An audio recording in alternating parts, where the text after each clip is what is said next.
You know what we didn't talk about at all? No. What we both did our best at together. Oh my God! This is, I swear to God, you guys, someone should take this fucking talk show away from us. Okay, guys, here's what it is right now. This is the part that Caissie puts in the beginning of the episode. I'm just going to say it right now. I don't know what I'm doing, but I'm doing my best.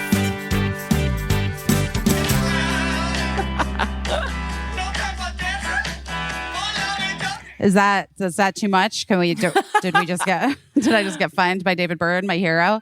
David, don't sue me. I'm just an artist trying my best.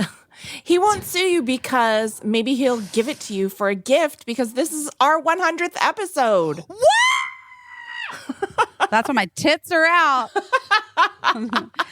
JK. They're just really big right now and they don't fit in my dress. Aww. Hi. 100th episode. What a gift it is to be here. Why didn't we do it in person at Emily Beebe's? We should have, but we just, I don't know. Why didn't we? It's I don't know. fine. Should we stop and go meet there? And no, because you have a lot of stuff to do. Well, do I? Yeah. You do. I guess. I'm not supposed to smoke in this house. Don't tell her. I didn't smoke, guys. I'm really not smoking. It's nothing. It's barely a weed vape pen. It's barely. It's 100th anything at all. Episode weed vape, one single puff. Poof. Yeah. As a celebratory one single poof. Yeah. Wow. Didn't know it. But I'm glad. I'm glad we've done it. I'm glad we've made it to 100. I mean, so many things don't make it to 100. I mean, most, maybe. Maybe most. So this is good news for us. I need some fucking good news, baby. Bring it on. What's going on? Why do you need good news? Just What in do you general? mean? Just what the fuck? There's no good news to be had. It's nothing but bad news, baby. Yeah, it's been a little bit of, a week of ew news on top of like the regular bad news. Like, ew, Full Frontal with Samantha Bee was canceled. Ew. Fuck that, ew. Big rapey forehead fucker is like, you're not even hot enough to get pregnant to have an abortion. Ugh, that guy. We're talking about Matt Gaetz, in case you didn't know him by his By the way, his can I just tell nickname. you something? Rapey forehead. Can I just tell you something? That I, too, was one of those people. It was trending the other night after he gave that horrific speech about, like, how these ladies talking about abortion don't even, whatever he was saying. Look like they're so thumbs, ugly. I think he said. Oh, Matt Gaetz. Oh, Matt Gaetz. Have I got news for you? Sir, you have a rapey forehead. You look like a rapey forehead thumb. Anyway, no, but when I was went online and that was trending on Twitter, I knew exactly what, just rapey forehead was trending. And I knew who they were talking about without even looking at the thread. I was like, oh, what did Matt Gaetz do? I swear to God. It's like very descriptive. It is of him. Very accurately descriptive and encompasses many things. Yeah. I mean, including the fact that he is actually like a rapist. So that's upsetting, I think. Yeah. I mean, I saw, who was that guy? Some Republican. Pence's former chief of staff. Guys, you probably have seen it. But I need to put my computer up on something because this angle is not doing any favors today. He said that he didn't think we'd have to worry about deal with Matt Gaetz much longer because he's going to be in jail for sex trafficking. Yeah, child sex trafficking. As a matter of fact. Yeah. So, I mean, I don't know. I haven't seen too many Republicans held responsible for even the most heinous. heinous things that they've done. So I'll believe it when I see it. And also, like, guys, I know we say, like, let's not comment on how people look or whatever, but it's like, He started it. Also, like, why is his face just on the, like, the lower 50% of his extremely large head? It's pinched. It's the pinched face. Why is that? Squished face. He looks like a Lego minifig bad guy. Mm-hmm. You know? Mm-hmm. And Yeah. I just feel like that it's possible that his face is doing that because it doesn't even want to be on his head. Because like his own it's trying face, to get away. His own face doesn't like him, and it's They're trying to like get away. It gets way low down because it's trying to like hide itself. Let's get away from this conversation because this was our 100th episode, and I don't want to waste it. It's not talking about that motherfucker and his disgustingness. I want to talk about the joy of 100th episode, the joy of Ben Affleck asleep on that boat for you personally. I loved that. I mean, I don't love that people must have drones or helicopters following Ben and J-Lo on their honeymoon. I don't mean to be weird. Like, whatever. Like, they did go to Paris. You know what I mean? Yeah, it's not like they went to, like, the Seychelles. I'm just thinking, like, you're out on the open sea. How is someone getting a foot? Like, they have to be flying something over that boat. They have to be. Who knows?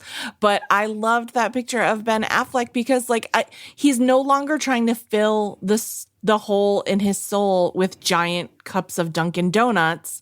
And so, ipso facto, he passed out on his honeymoon because his caffeine levels have plummeted, I'm sure.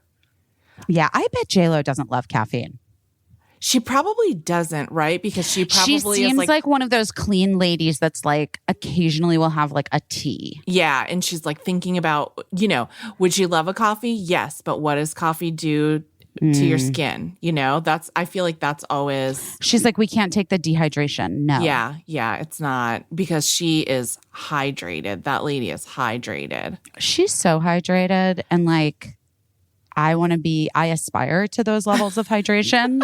Obviously, you always see me drinking my waters, drinking my electrolytes. We have them advertising on the podcast at this point because I'm so damn serious about hydration. About my hydration. And I feel like I don't even scratch the surface of the daily liquid intake of one Miss Jennifer Lopez Affleck. Wait, what's her middle name? She said it in her announcement of there. It's not Nicole, Lee? Is it? Lee? Oh, it's Lynn. Jennifer Lynn Lopez. Jennifer right? Lynn. Because that is Lee? also my middle Jennifer name. Lynn. Just tip, tip, tip, tip, tap, Tip, tap, tip, tap. tap, tap. I have to confirm. Yeah, Jennifer Lynn Lopez Affleck. She and I share a last name. Not a last name. I mean, a middle name. Yeah. No, we don't share a last name yet. But who knows? One day, if I play my cards right.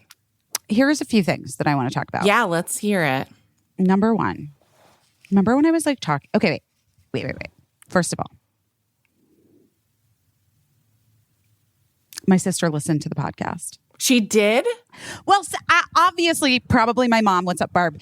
But maybe my sister has other friends that listen to the podcast. I don't know. We can't. I can't speak to that. I don't want to presume anything. We do know that Barb is a frequent pod listener. Right. Anyway, I think that what happened is that someone tipped Leanne off to the fact that I was crying and very proud of Leanne and my niece, Josie. And so Leanne called me yesterday to tell me that she had listened to the podcast. And it was a nice sisterly moment, especially because my sister has not always enjoyed the fact that I am a person who is in the limelight and talks about my family.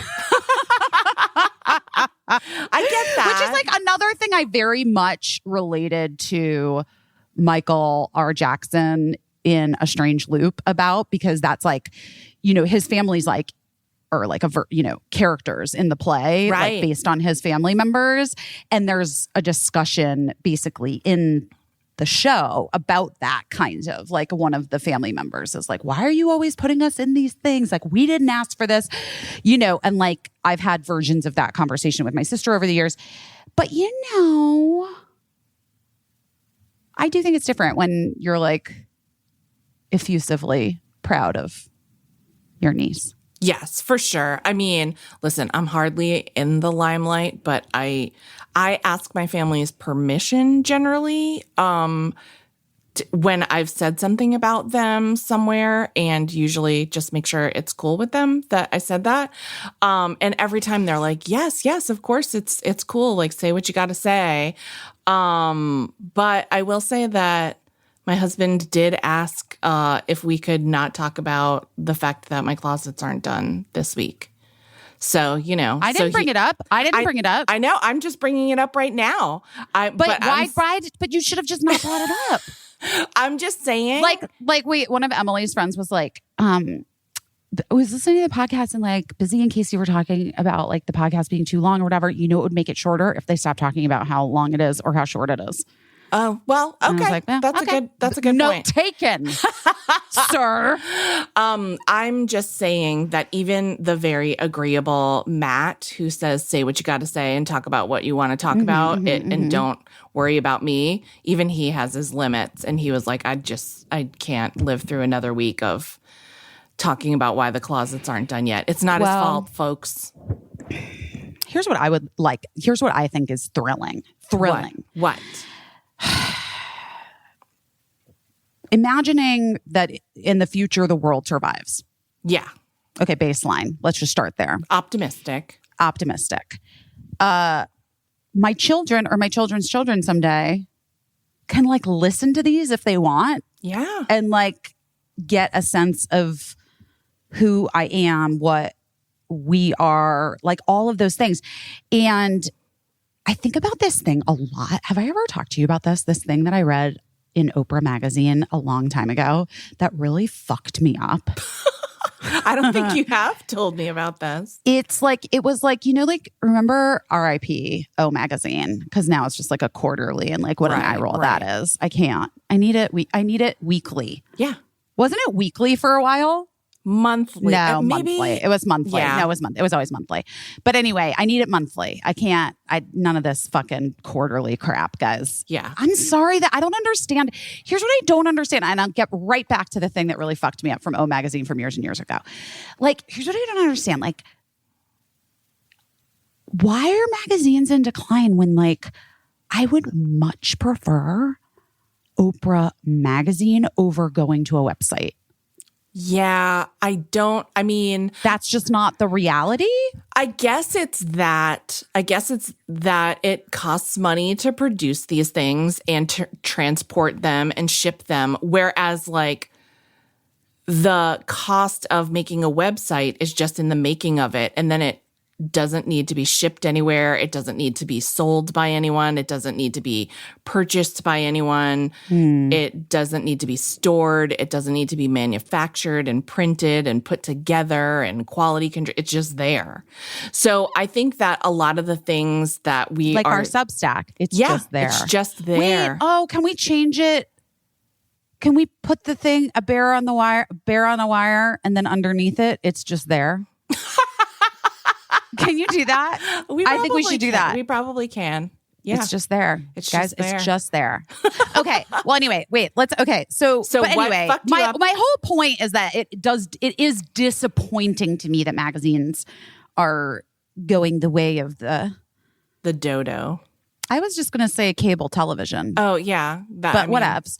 Yes. Same. But anyway, so years and years ago, there was like some guest author, you know, like when they would get somebody who like has some new book out or some new thing out, but like it wouldn't be like an excerpt from the book. They would write like their own, just like one page, probably like 600 word. Like I did that when my book was coming out for like magazines. A short personal. It's like a short personal essay that's like about something. Yeah. Whatever. Most of the time, like unrelated to what your book is or whatever. It was like a Substack on paper. In a magazine. Yeah. Oprah magazine. Yeah. or any number of other magazines. Anyway, point being, this woman, and I can't remember who it was. And if anybody read this and was similarly fucked up by it, please reach out. Let me know. And I'm curious if you read it, Caissie. It was like about this woman who like was just talking about her complicated relationship with her mother, as many, many women and their mothers, daughters and mothers can attest to the complications. We're famous for it. And truly, culturally, we're famous for it. Anyway, so she's talking about the complications with her mother and that, like, just that it was always strained and she was like, her mother was always like an enigma and like blah, blah, blah. And that when her mother was dying, she told her that there were these journals in the basement of the house or the attic, something that she had that were the gift, her final like gift to the daughter, but she could like only open them after she had passed away. Oh, wow. And so the daughter was like grieving the loss of her mother and like was thinking like, I can't like, I'm so like, she was like so ready to like know finally like the definitive truth about who her mother was and like all of these things. But it took her a while to like bring herself to open them. Yeah. And so she finally like went down and got them in the basement and they were like wrapped up and there was ribbon around them. And then she undid them and they were all blank.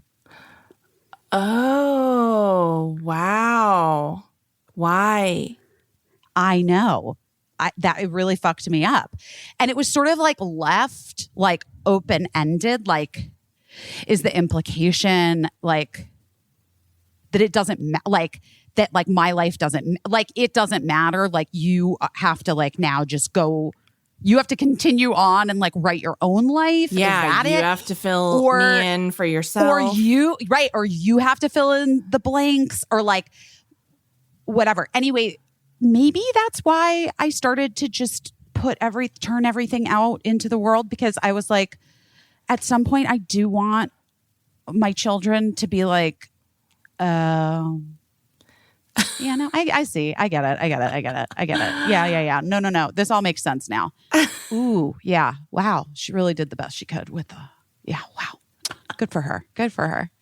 You know what I mean? Yeah. And like be able to have some compassion for like my experience as a human at some point when they're older. But like, obviously, guys, I understand 14 ain't the age that it's gonna happen.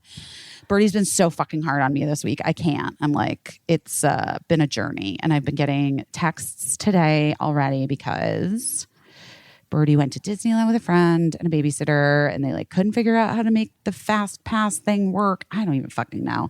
And everybody was hot and they were upset. And like, I was like, ignored. I just ignored it.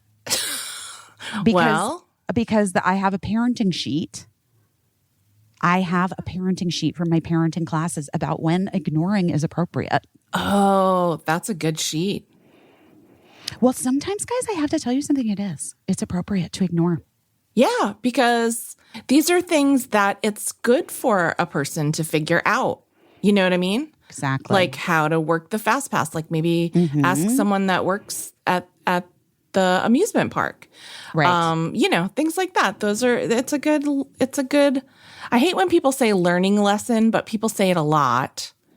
But if it's a lesson, obviously you're learning something. Well, ignoring can be used to extinguish maladaptive behavior, except for behaviors that threaten the safety of the child, another person, or could lead to property damage. Like that's when you don't ignore. Yeah. But like a lot of it's like there's something called planned ignoring. And in order to be the most efficient, ignoring of maladaptive behaviors has to be combined with attending to adaptive behaviors. Okay. So it's not like you can't just like ignore everything.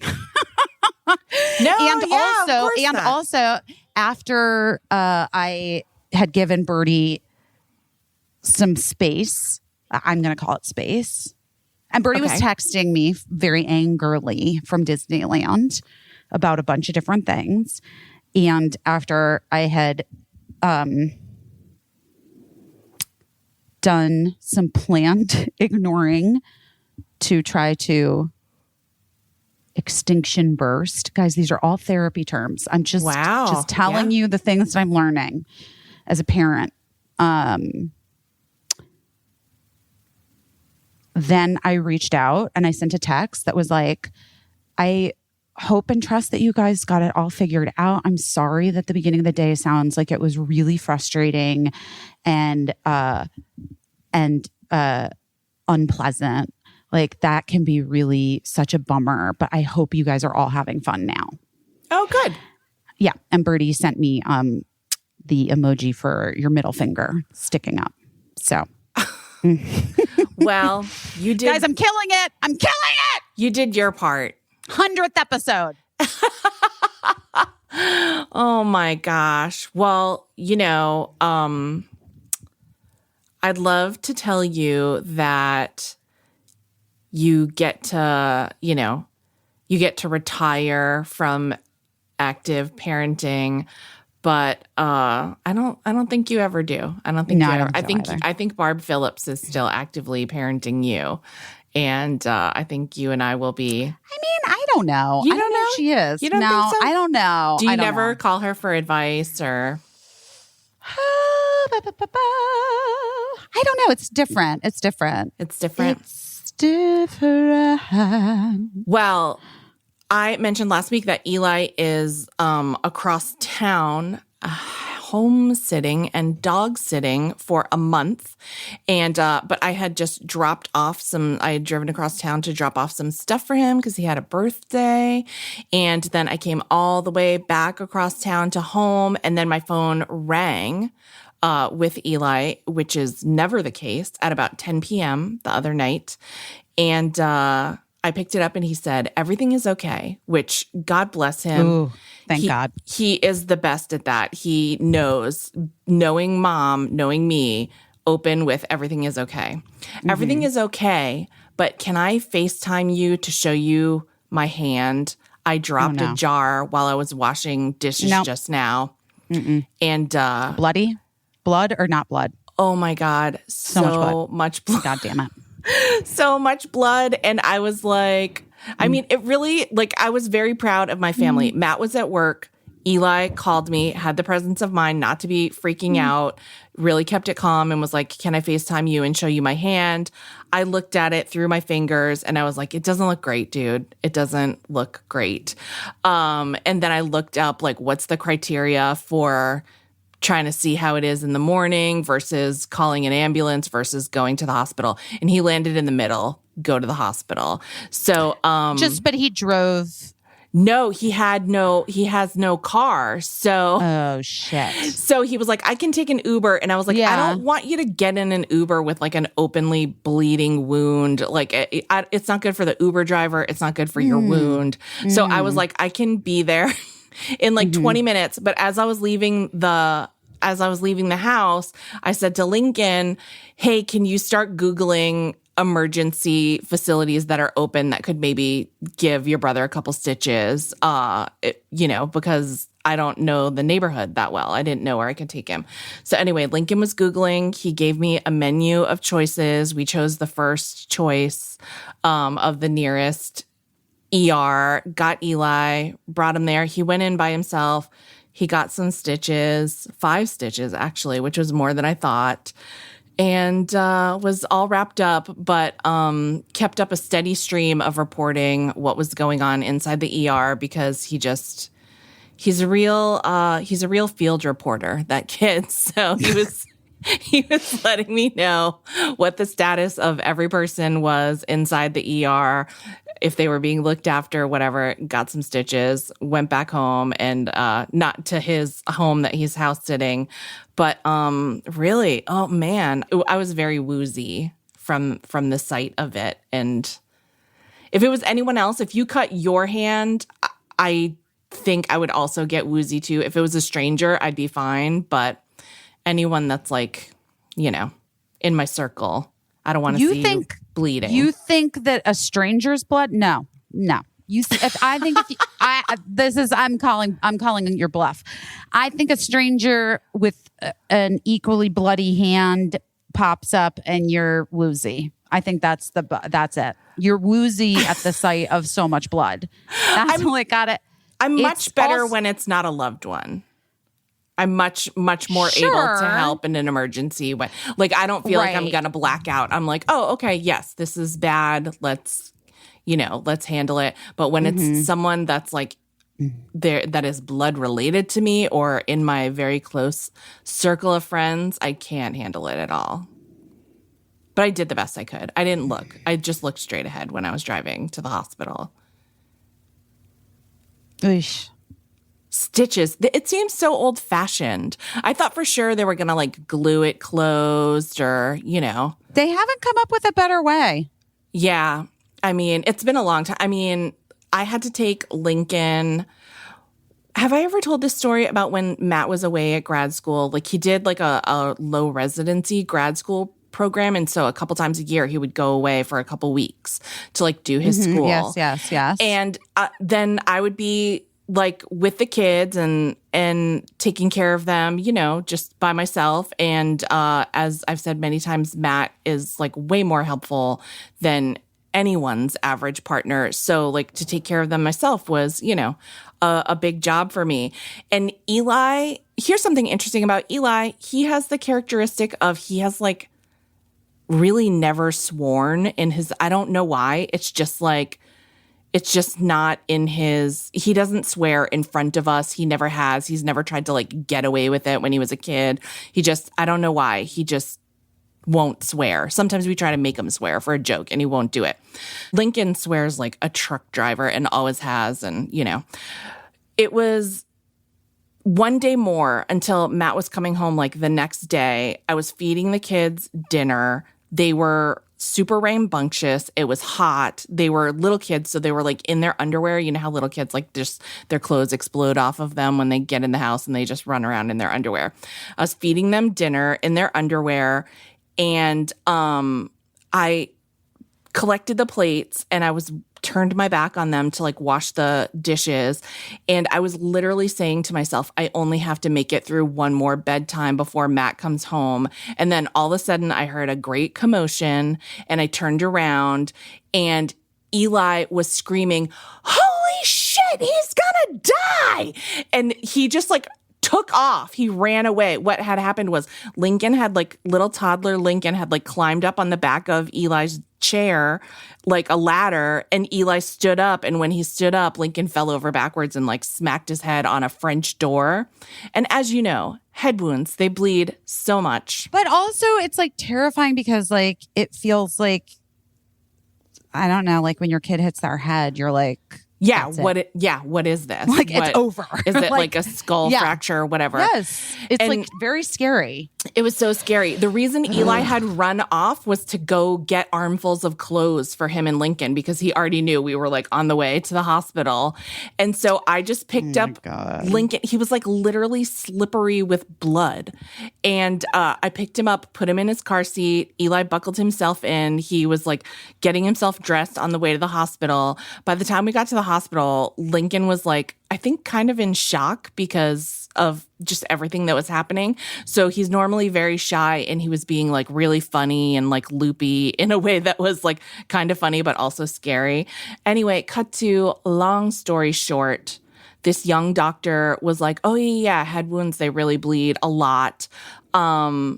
I can either like, I could give it a stitch or I could like maybe glue it, but I don't want to glue it because like hair, whatever. And that he was like, but you know, maybe for me, like maybe I just want to staple it closed. Like that could be good. And he was like, yeah, he just staples. Sure. No, but I mean, that is a thing, especially with head wounds. It is a thing, but he just kept debating and he was like, no, I mean, I guess like a stitch might be, but I think like a staple is just quicker and I could get you. And I was like, please just do whatever you're going to do and just do what you can because I really want to get this kid out of here. So eventually he settled on staples. And in the end, it only took one staple to close that wound that bled so much. But I'll tell you, every time after I got him home, every time the sun glinted off that staple, I almost passed right out. Stop it. Sun glinting off a staple, Caissie. This is 100th episode material. This is, guys, if you were wondering, God, I'm tuning in for the 100th episode. I wonder what I'm going to get. Sunlight glinting off the staple in my toddler son's head. Oh, anytime I saw it. But the good news is that when it was time, when it was all healed, and when I had seen sunlight glint on it one too many times, they were like, "Are you ready to come in to get that staple out?" And I was like, I really didn't want to go through that again. But like one of Eli's friend's parents was a doctor, and she just brought over her little doctor staple remover at the end of a play date and took it out in the driveway. Ew. And it was over. I wonder if you could have just used a staple remover like my mom had in her office. Possibly. Just pulled that fucker out. Possibly. I don't know. Why not? I mean, it makes sense. It makes sense. You know, I had to learn how to suture when I was a doctor on a little TV show called ER. Dr. Hope Bobeck. Dr. Hope Bobeck. How did you? But I did learn how to suture. They gave me the thing like that an they give medical orange? students. No, there's like an actual training device thing that like it's like almost like two pieces of rubber, sort of. Oh my gosh! And then you like use the thing to suture together with one hand. Because that's like the way that the medical students do it. And it's like this weird curved needle that like goes into the skin and punches like out. an upholstery needle. It's like an upholstery needle. All of this to say that our friend Sarah Thayer's assessment that if there is a zombie apocalypse, she wants to be on my team because I would win. You do. You want to be on my team. I like definitely will I'll like cauterize shit with gunpowder. I will. I know how to suture from ER. And you know what? I'm not afraid to just get in there and be wrong. So, you know, like just confidently wrong. I'll just do it. Like I will do it. And I think that that's why I'm going to win this year's zombie apocalypse. Perhaps. Oh, wow. Okay. We'll see. All right. Well, We'll see. you know what? I think it's good to think of what your strengths would be in a zombie apocalypse. I'm really good at dosing medications from my days in working in a pharmacy and working in a nursing home. So, you know, I have a general knowledge of what's good for what and what kind of dosage you might need. And also I have like a little farm experience to compare it to, you know, this is how much they'd give a horse. You don't need that much. Right. Sure. You know? So maybe that would be my strength. I did not sleep well last night. You didn't. No, I didn't. I really didn't. I really I really didn't. I think I might know why. You're away from Yes, home and away I know. from your Helix My mattress. favorite, my Helix guy that really supports me. It really gives me what I need and helps me sleep through the night. And how about I was like thinking for a long time that I just was like, I have such bad anxiety. I'm up all the time. And then it turns out it just changed your mattress. I just changed my mattress out to my Helix mattress. And then I sleep through the night when I'm on my mattress. Guys, if you haven't made the switch yet, we're here to tell you it's time. It's time for you to get a better night's sleep. It's time for you to sleep through the night. Helix Sleep has a quiz. It takes 2 minutes to complete. It matches your body type and sleep preferences to the perfect mattress for you because they know not one size mattress, one type mattress fits all. They have several different mattresses that you can choose from. They're soft and medium and firm. And once you take the quiz, they recommend a mattress for you. And they nailed it with me. They nailed it with you. They nailed it. They nailed it with several of my friends. Yeah, Raymond lots Padilla. of people. We put so much effort into self-care, you know, like just doing these things every day when like maybe the answer is really easy. You just take this little quiz and switch out your mattress. So guys, we're really encouraging you. We really love them. Go to helixsleep.com/best. Take the 2-minute sleep quiz. They match you to a customized mattress. It's going to give you the best sleep of your life. They have a 10-year warranty. You get to try it out for 100 nights risk-free. which is like, honestly, That's to a me, huge everything. chunk of a year. Yeah. They'll even pick it up for you if you don't love it, but that's how confident they are and we are that you will. Yeah.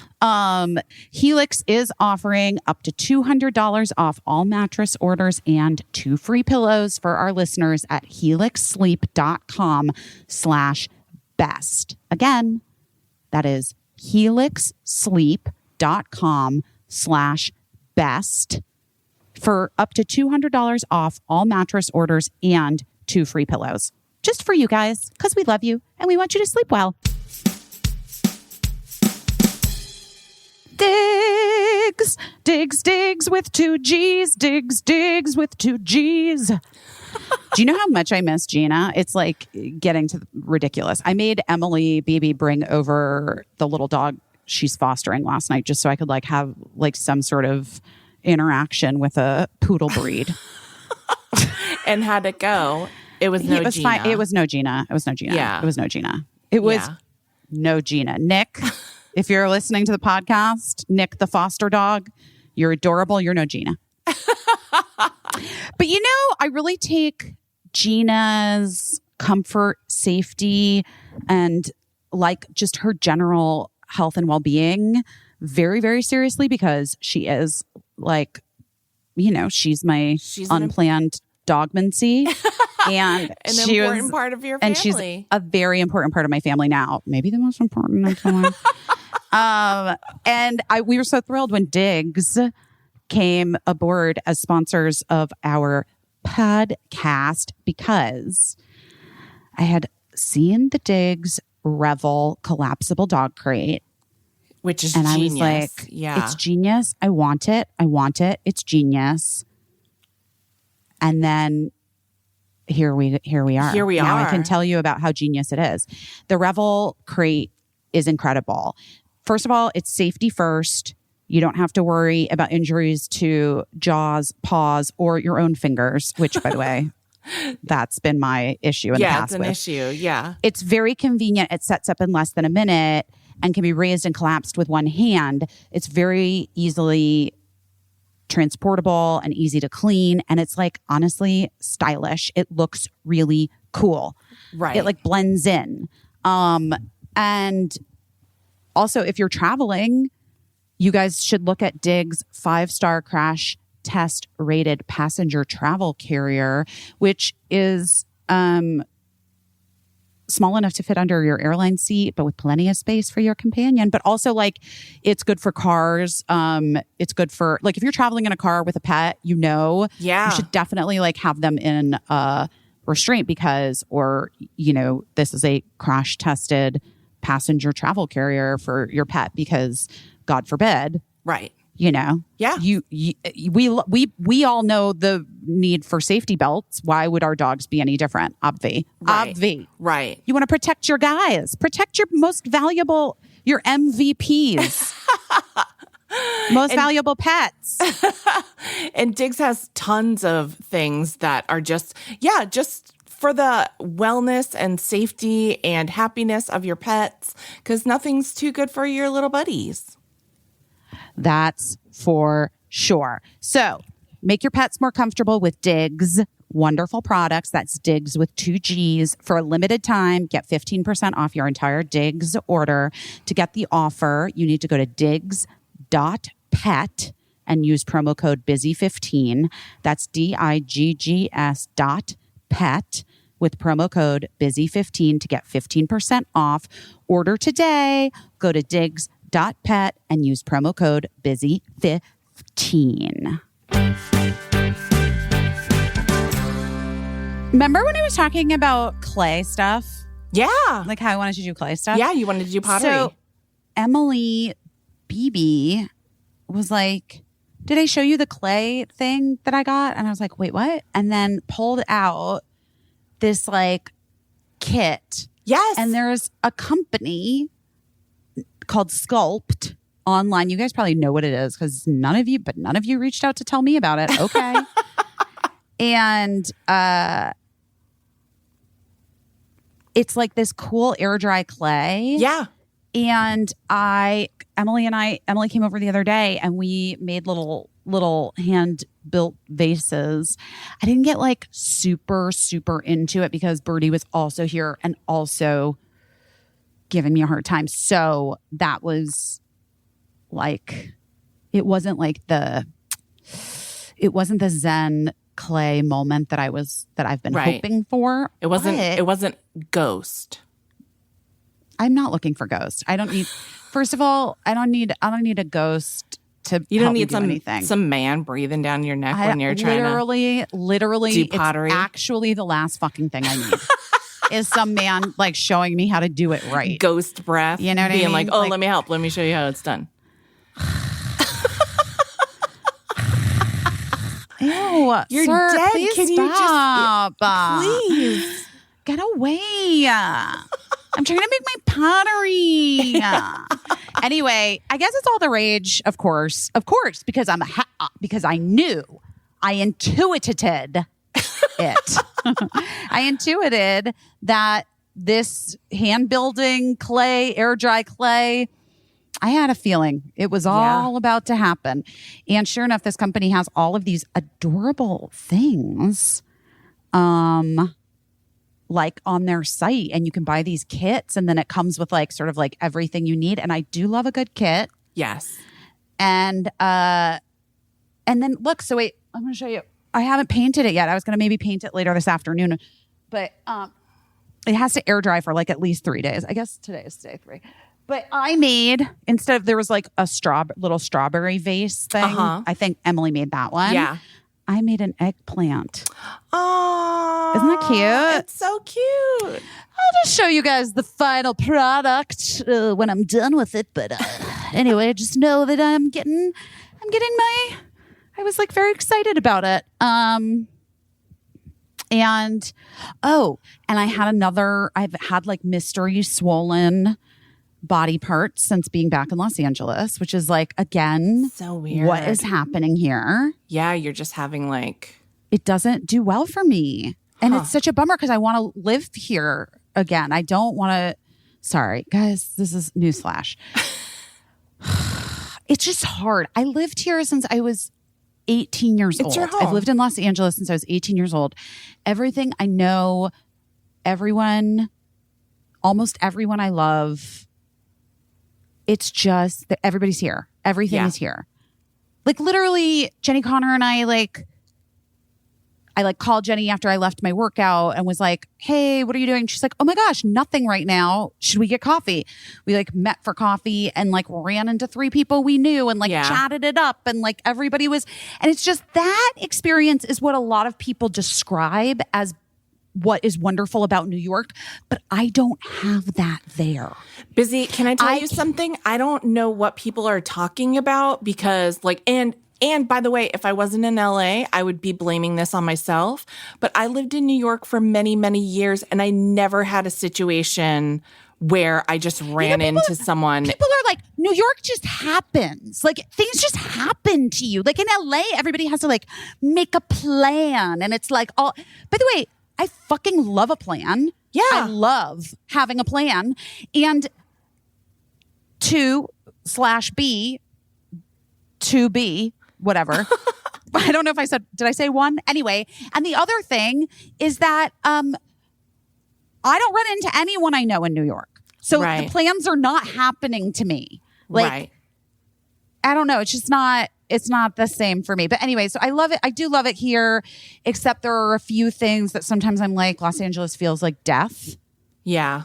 The environment is attacking you. The environment is attacking me. But then more than that, like climate change feels very, very palpable in the American Southwest and the West Coast because of the lack of water. Yeah. And how like it is to me, like I do feel like because I'm like a sensitive person, I do feel like I feel it like, I know there's, guys, sorry. I feel it like vibrationally. Do you know what I mean? Like, it feels to me like overwhelming in parts, like that this is a precarious living situation that is definitely not sustainable. Yeah, I mean, And that's your instinct, by the way, and your It is. experience. And my experience, but also like the part that gets upsetting and that is hard to live with is the part that we all are sort of dealing with in many different ways on many different issues, which is like, and no one's doing anything. Like, Right.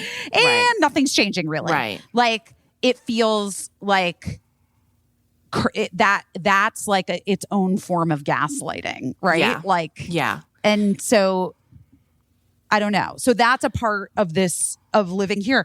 But I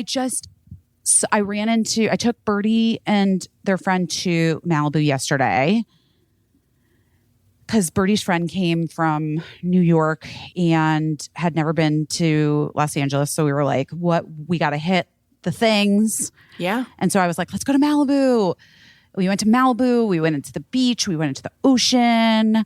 And then I took them to like whatever that's called. I think Cross Creek or Malibu Country Mart or something like that. I don't know. The Country Mart, maybe. I don't know if it's the Country Mart. It's the place where all the fancy shops are. Yeah. You guys, you tell me.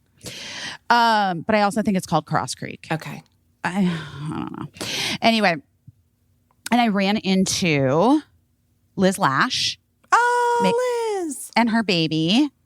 Liz is a wonderful makeup artist, but more than that, she's funny as hell. She's just a wonderful person. Yeah, and lovely, lovely. And also Kristen Wiig, who I haven't seen in so long. Also wonderful. Yes. Also wonderful. But and we were just all chatting, and we were chatting a little bit about this feeling of like displacement. Yeah. That of like not knowing where to live or where we want to live or whatever. And it's a conversation I've been having with a lot of people. And I think people bring it up because I recently have moved to the East Coast, right?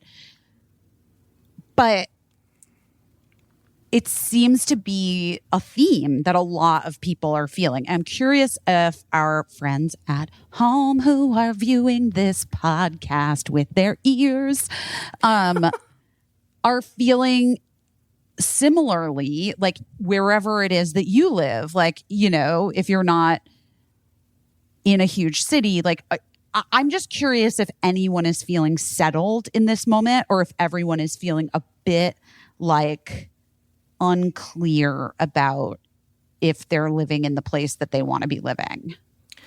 Well, it's interesting that you should say that because I thought that like me being on the East Coast would be settled, and Hurricane Sandy, I believe, revealed that the infrastructure where I lived was so shaky. We were without power for like going on a month. That's what caused us to get solar panels in Connecticut because I was like, I can never, like the kids were still in school. School was still continuing on. So in order to have the kids in school every day and have some stability, we were living without power in a cold season. And also, you know, this is like very inside baseball, but like we lived in a small cul-de-sac that required electricity to pump our wastewater up the street to the like sewer system. And so we could only like flush our toilets once a day. And we were like, you know, taking cold showers or trying to find somewhere else where we could like borrow a shower or whatever for a month. And there was also that's too long. Right. And so that's like climate change as well. And there were a number of really devastating floods, like Watch What Happens Live. Soho got flooded and we had to like move the show. We were continuing doing the show and we had to move it to a place that wasn't in Soho because Soho was under feet of water. People lost their apartments that worked on the show. People lost their cars that worked on the show that lived in Manhattan. And we had to do the show more inland in Manhattan. But weirdly, to get onto the island of Manhattan, you weren't supposed to be coming alone. You were supposed to have more than one person in your car. they were checking cars to make sure you weren't just trying to drive onto Manhattan like by your own self. And Wait, so why? because they were like trying to limit traffic Like because it martial was law? Yeah, basically they were trying to limit traffic because Manhattan was unsafe, and they wanted to make sure you had a reason to be going on to Manhattan and that you weren't just like coming alone and wasting resources or whatever. And so my family was coming with me to drive me into work so that there would be enough people in the car and going out of Manhattan after dropping me off. And so that was like weird and apocalyptic and like a really fucked up thing to live through. And then another time there was like an ice storm that I forget what year it was, but this wild ice storm in October. I think it canceled Halloween, but we lost our power for a couple weeks. But my mom, what's happening? my mom in Massachusetts lost her power for so long. And like my mom, it's not like she doesn't live in like a rural area. She lost her power for so long. And eventually they came back and they were like, we're going to restore half power to like this part of town. And so every dwelling had like half power. And my mom was like, well, the only thing is the part of my house that has power isn't like a part that where I actually use anything, like it's not my kitchen or whatever, like I don't know, like the circuit that got like rebooted or whatever. I don't even know. I'm not an electrician, guys. But I hired an electrician to come and swap her circuits so that she could like use her stove or what. But that again, like went on for way too long, and it's all as a result of climate change. So I get it. Like I get that unsettled feeling. And I guess like maybe that's one of the reasons why partly I was like willing to consider moving to the West Coast, because I'm like, well, we all have climate change. The only thing we're going to get now is like a different variety. Like you're going to see a new horrible spectacle, you know? Guys, 100th episode. And we're really... we're delivering. Honestly, we're thinking about you. Mayhem. We're thinking about you. We're thinking about what is it that people want to just feel like they're like, I want to hang with my best friends on their 100th episode and talk about how the world is ending. And there's no place like home, but there's no home left. But there's no home. There's no home to go to, guys. Home is where I am. Lift me up and take. Anyway, my body has been and I have that thing. Yeah, what's been swelling up? What the fuck is happening? Mark and I were on the phone and he's like, dude, fucking LA, what is it that is making your joints swell? I was like, I don't know. I hate it. It's such a fucking bummer because it's like almost like my body is rejecting what my heart and mind want, which is to be here. Also, guys, Peacock has not picked up Girls 5F for season 3 yet, so we don't even know what's gonna happen. That's gotta be so nerve-wracking. Yeah, it is. It is.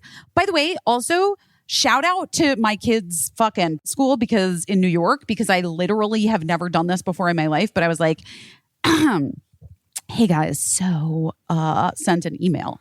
I literally can't pay you the down payment for school, nor can I even commit to going to that school next year if this show doesn't get picked up. So we're just gonna put a pin in it. And if that's like an issue, you got to give away the spot. I totally get it. Please let me know. But if you can like hang on, I would appreciate it because I'm hanging on barely by a thread, but I am. And that's just what I'm asking if you are able to do as well in this moment. And they've been very kind to us in this process. Well, that's good. And I'm understanding, which a lot of times, people aren't.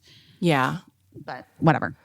I was watching Dateline on Peacock the other day, and every ad break was an advertisement for Steve O's hot sauce for your butthole. Is what the product. Caissie, I'm gonna have to take a minute for that. I also, unfortunately, someone today told me how much Peacock agreed to pay Teet Davidson. I literally just called him. Teet Davidson. Teet Davidson. How much Peacock is paying him per episode for his like fucking whatever, his like Curb Your Enthusiasm show? Yeah. $500,000 an episode. Oh, wow. Well, so they need that hot sauce for your butthole money. I mean, we all need that hot sauce for your butthole money. You know what I mean? Like that's is that like, what the fuck are you even talking about? What is it? It's a thing?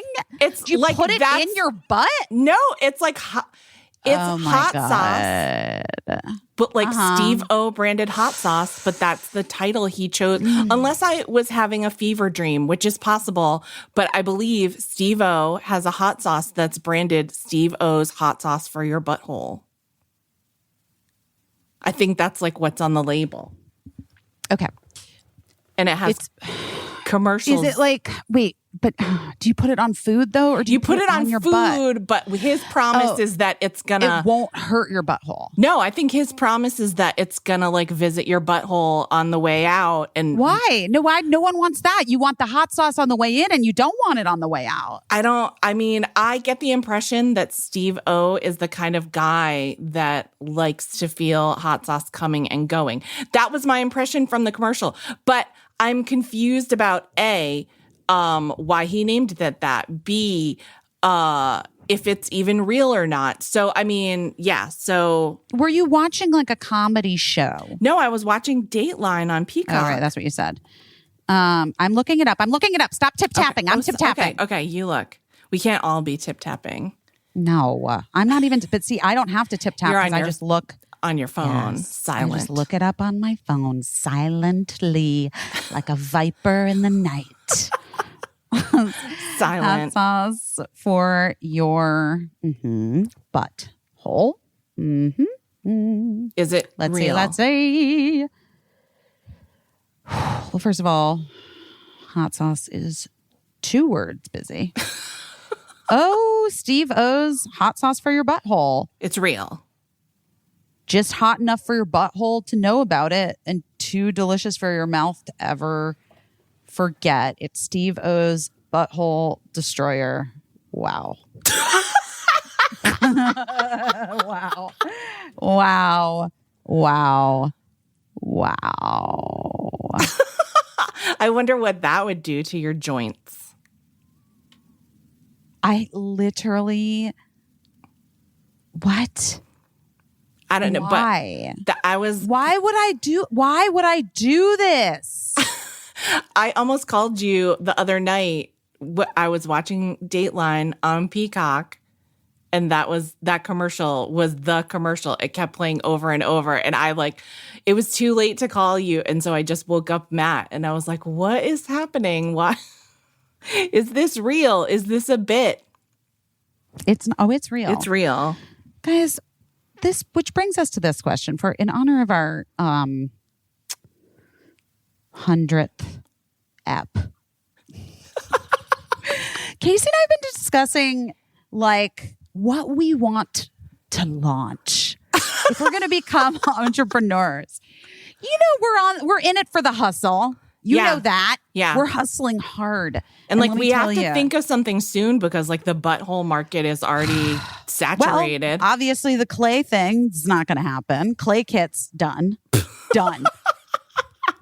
Okay. You know, I had a real idea the other day in my workout. I called Caissie. Caissie, we brainstormed. We're in it. I think it's the right track, but we're not even close yet. So we have to anything like real to launch it. Yeah. I mean, it takes time. It takes. Well, then I feel like we're already behind. No, you can't feel, because here's the thing. It can't be a fly-by-night operation. Have you been following the saga of the pink sauce lady, the TikTok pink sauce lady? No, but is this another like cultural appropriation thing where she was like, this is my spa water and it's agua fresca and like, did you see all that stuff? Oh, I did see that. I didn't know. Pink sauce is different. Pink sauce is like this lady on TikTok invented this condiment that I'm going to be honest and say like it did look good to me and I would like to put a pink sauce on on foods because I love the color pink and I'm not immune to that. Well, But- you know, my favorite ever is like a vodka sauce for. Yes, exactly. Well, this is a beautifully vibrant pink sauce that this woman's been making on TikTok. But then she started bottling and selling it, and I don't think she necessarily did all the legwork of like what you're supposed to do before you start to bottle and sell any type of sauce. And so it's been a big brouhaha, you know, just like people aren't sure if the pink sauce is safe. It seems like the labeling's not accurate, and like maybe it's not necessarily like stored safely or properly or whatever. So like, you know, we don't want a pink sauce situation on our hands, you know? Wow. And we don't want a cultural appropriation moment. Certainly, we don't want a pink sauce moment. Although I will admit that still the color of the sauce is very pretty. But Oh, I see. There's dragon fruit to give it its distinctive hue. People are saying that it tastes like ranch, basically, with like pink dragon fruit in it, which, you know, I'm not mad at that. But I also don't want to get botulism or whatever. And yeah. Yeah, it's hard. You can't just like home bottle your sauce or whatever. I don't know if that's what she did or if she had like someone giving her advice that wasn't. I know that she did a live where somebody was like, "Is this FDA approved?" And she was like, "It's not medicine." And they were like, "No, but the F stands for food." But anyway, I don't know what the resolution. Here's the thing. I think the pink sauce was a good idea. I do. Like, I think it's an idea that obviously clearly appealed to people. It's just in practice, when you're taking your great idea for pink sauce, you have to make sure that like you do the homework of how to commercially produce, bottle, distribute, and sell your sauce. Listen. Which is like, that's what we'll have to learn the ropes of whatever we get into. Sauce we want a bottle. Yeah. It's like anything, like I have a friend that she started a really successful candle business, but like, she has to make sure that her candles don't explode. You know what I mean? Because she doesn't have like goop money to litigate an exploding candle suit, Right. Did that happen? Maybe. I don't remember.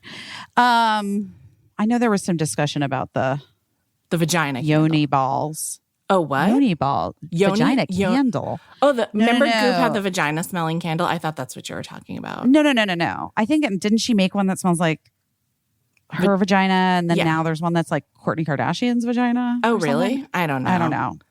I didn't know. I didn't realize How would we know? I don't know. I didn't realize our vaginas all smelled that different. I don't go around smelling people's... Mine smells like magnolias. So, come on. Okay, there was something with the yoni eggs. Yeah, I don't know. It's not important. We don't care. Guys, that's not what we're here to talk about. We're here to talk about the 100th episode. And our side hustle that we're... And our side hustle that we're just going to get off the ground as safely and effectively and precautiously as possible.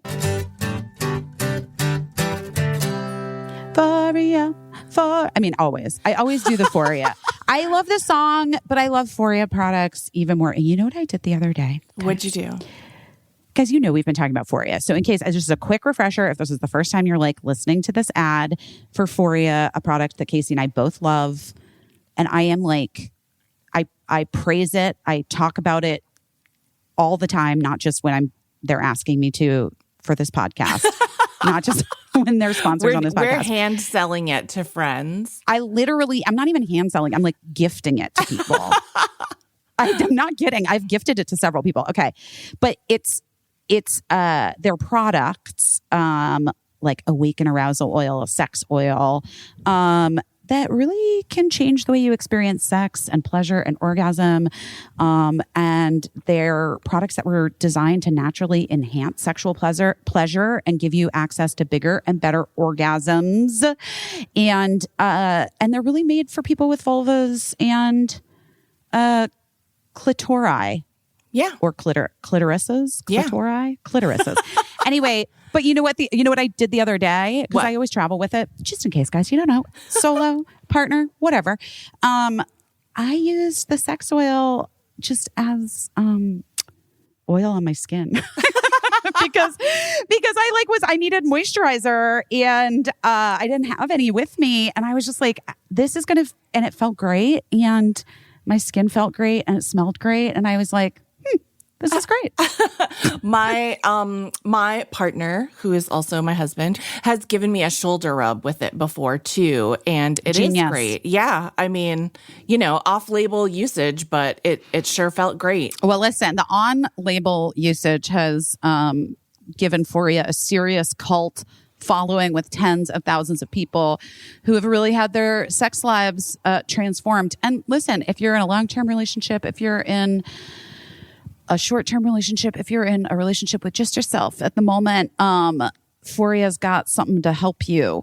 So there's CBD. There's also other warming, sensation-inducing organic botanicals that enhance arousal and sensitivity. And honestly, it just turns you on. Yeah. And when you use it together, the Awaken arousal oil and the Foria sex oil are the perfect combination. Peak pleasure. So yes, guys, you have our permission to try it. And not only to try it, to just integrate it fully into your lives. We fully endorse you. Go ahead, treat yourself and your partner maybe, and also yourself to more deeper, fuller pleasure wherever you can find it and as often as possible. And you can start with a bottle of Foria or 2 bottles or 4. Foria is offering a special deal for our listeners. Get 20% off your first order by visiting ForiaWellness.com/best or use code BEST at the checkout. That's FORIA wellness.com/best for 20% off your first order. We kind of recommend the Awaken Arousal Oil and the Sex Oil in conjunction, guys. You're going to thank us later. Element. I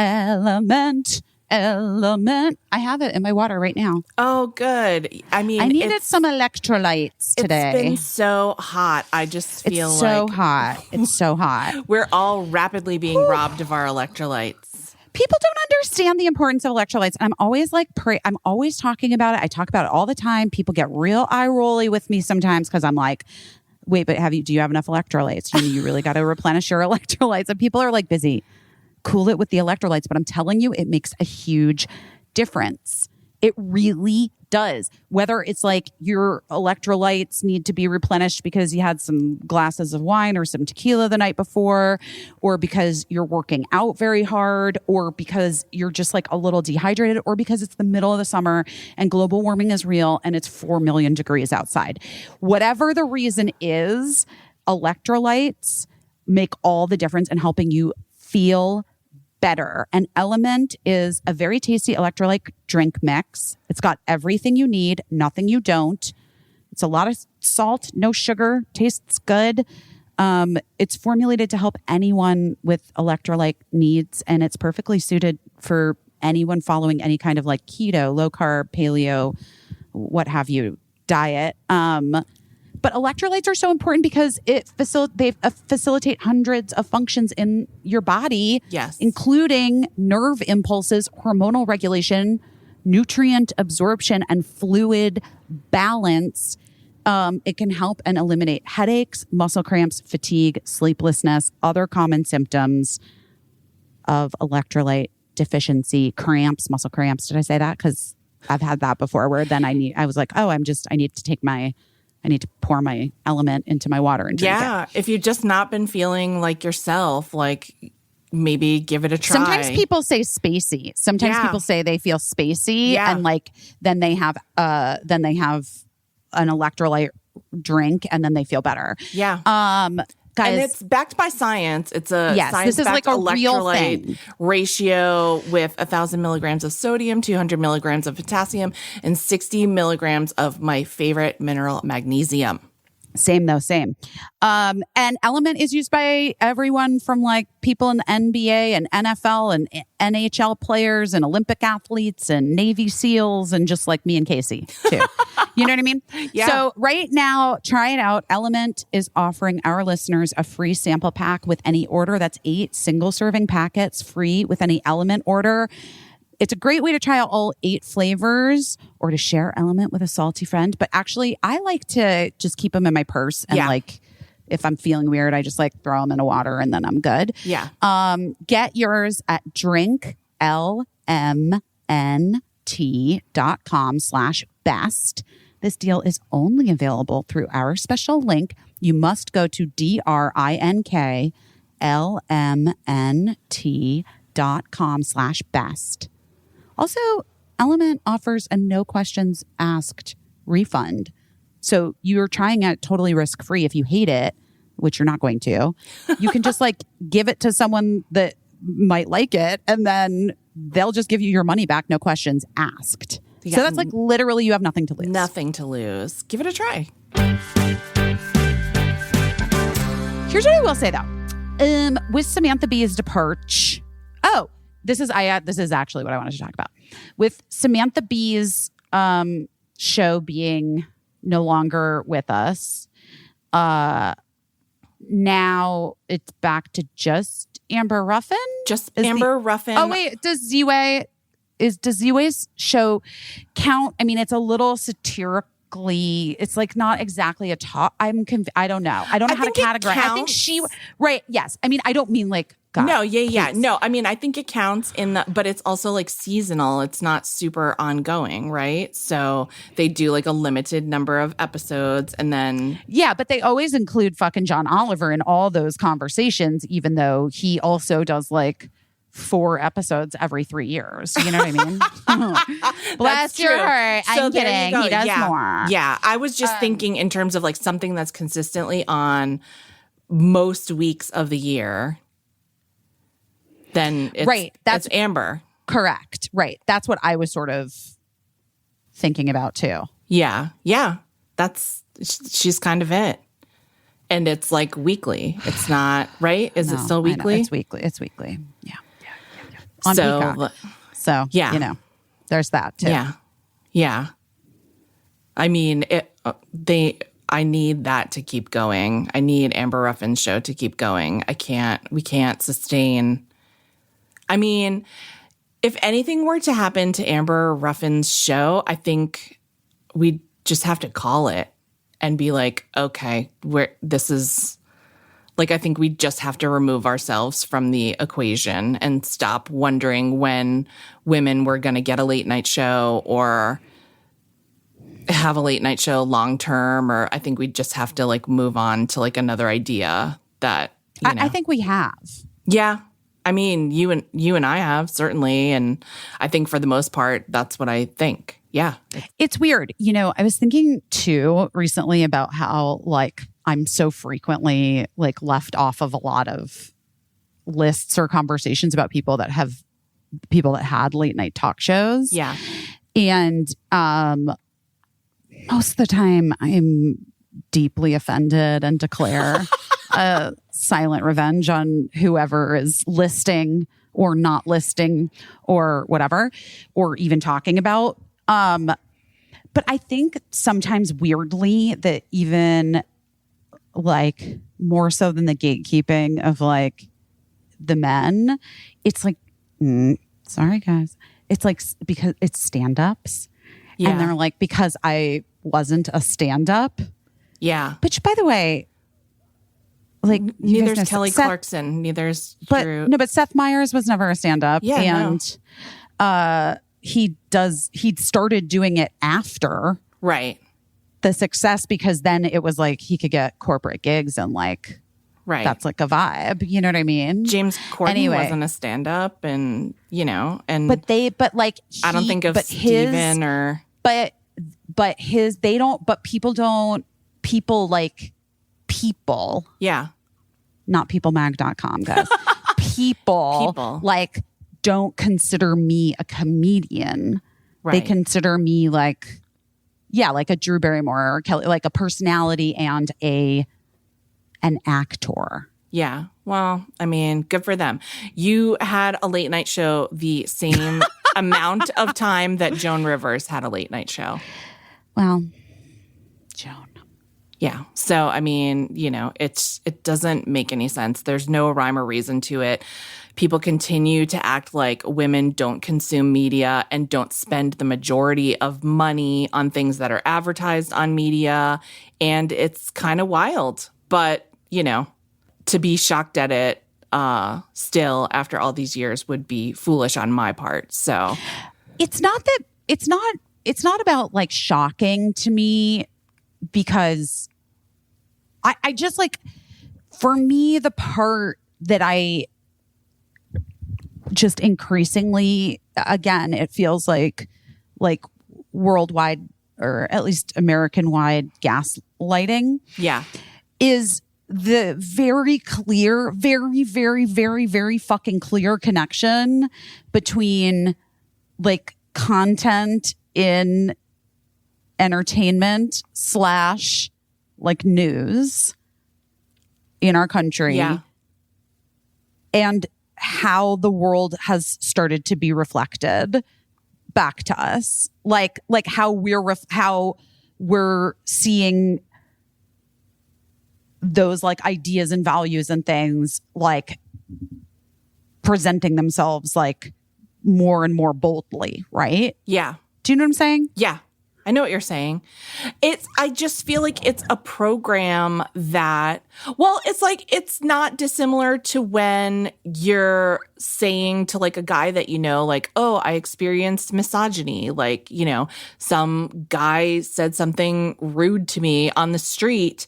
And like, we've talked about this before. And like, sometimes a guy will be like, well, maybe he was just like, maybe he didn't mean it. Maybe he was just having a bad day. Or like, I didn't really see the misogyny or what. And you're like, why are you sticking up for like a guy that I'm like, that didn't exist to you until I told you about his existence? And why are you making excuses for someone that you don't even know instead of like standing up for me, your friend who knows you? Or why are you saying that something that I'm telling you happened to me didn't happen? And so I think it's just like this pretty constant denial of like what the circumstances are. You know, whenever women are successful, we're told it's a fluke and that it's not repeatable. And when a woman fails, we're told like, oh, that's why we can't give you guys any chances, you know? And so I just think it's like this programmatic thing that no one is willing to stick their neck out on or make a change on or give anyone a long enough runway to succeed. You know, it's just, I just feel like I don't know, but the there's deck is always also- stacked. And I guess I guess the most I've ever acted like a privileged white dude was in the declaration that I was going to do this late night talk show that I insisted that the network, after they had agreed, that they give us like at least 4 nights a week. Yeah. Like guys, in case you don't know this, you may not, who fucking knows where you've come into this journey, because it's been hours and hours that we've talked about all kinds of things. Anyway, but essentially, like, I had said to Tina Fey, I wanted to do a late night talk show after I had done a pilot, like a scripted fictional show with her a few months earlier that didn't get picked up. And I was like, I can't be an actor anymore. It's too, I just can't do it. And so I had this idea that I wanted to do a late night talk show. Tina was like, well, that's not really what I do, but we'll see. They have Tina's company has their big overall deal at Universal. So there's like whatever the Universal network is, like NBC, Peacock, E was like a Universal property. Hulu used to be, but it's not anymore. Yeah, Bravo. Anyway, Bravo, right. But Peacock didn't even exist back then, by the way. Peacock did not exist. Wasn't even A glimmer. sparkle in the eye of the peacock itself, of the NBC Universal Peacock itself.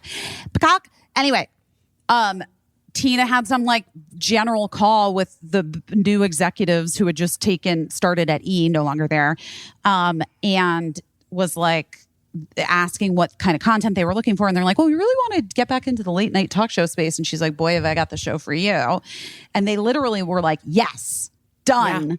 But then we had to basically convince them to let me do 4 nights a week.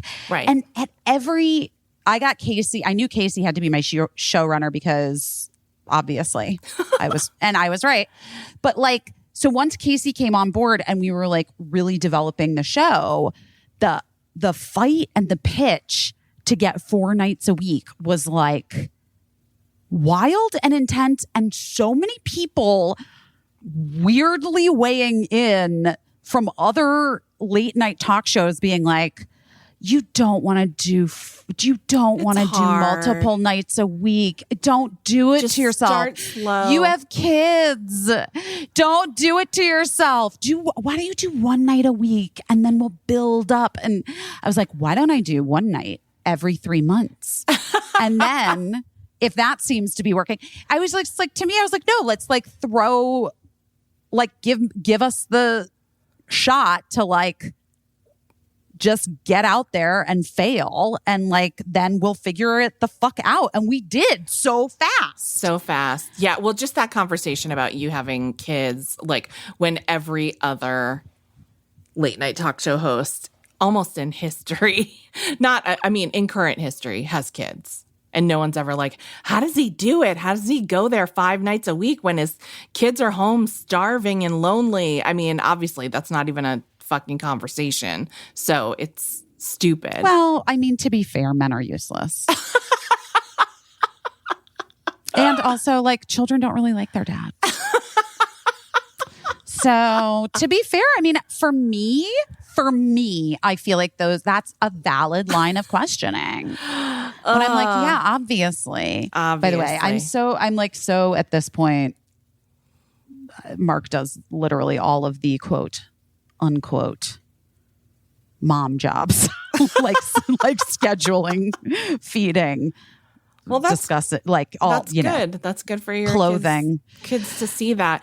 Yeah, it's wild. I'm really sad about Samantha Bee. I mean, this is like a deep sadness that goes back for me to her not getting the Daily Show when Jon Stewart left. I was so fucking pissed about that too. That was like, to me, the most egregious fucking bullshit of all time. And like, I love Trevor Noah. I think he's a great guy. I didn't really know who he was before he got the Daily Show.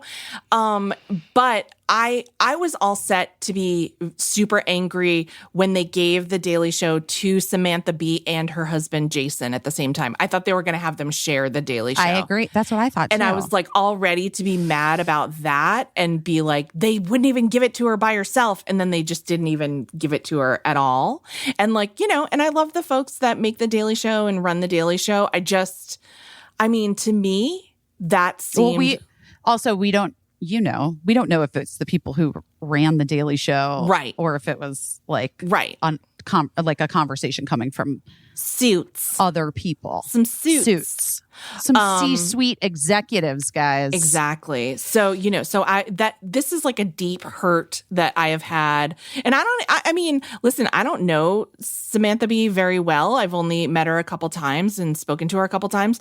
I don't even know if she wanted the Daily Show. I would have if I had been in her position, but I'm not her.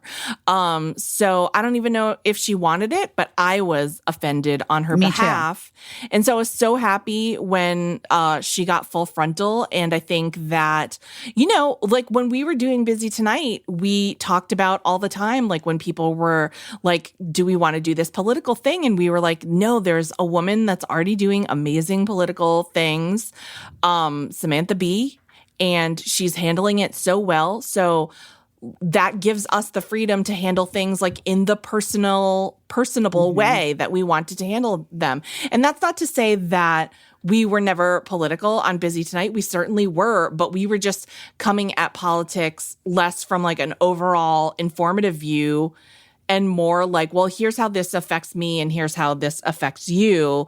Let's, gab about it.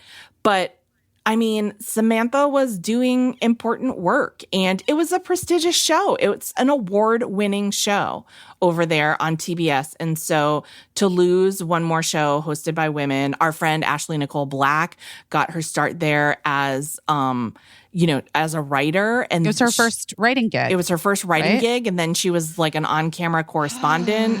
And so many people have gone on to have amazing careers from Full But I guess Frontal. it's just like you look at these photos of all the guys in their suits and stuff, and like, it's just like, to what end? Yeah. Guys in suits, like, who cares? Well, that's why I just think like I'm just doing something else now. I know, but like, it's like, but the problem is, Case. Do I need to tell you what the problem is? No, you fucking know what the problem is. I know. It's like, it's just exhausting. It's exhausting because when you look at the state of the country, and even if like most of those guys are, try their best to like insert their liberal ideas into their takes on things. Yeah. They're really mostly trying to be very like conservative. Neutral. I think neutral. But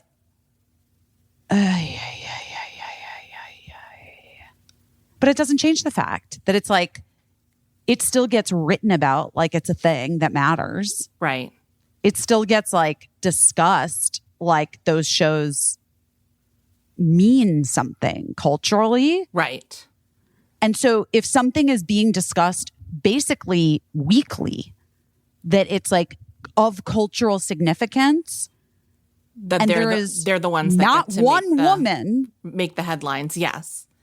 involved in the conversation. Right. What the fuck, guys? Yeah, that's what it is. And so But that's like, we have to wait. We were already waiting for Samantha's show to roll around one time a week, for Amber's show to roll around once per week. And I love Drew and Kelly on daytime, but it's just wild to me because it's not doing the same thing. It's not talked about in the same fucking way. Right. It is not considered the same thing.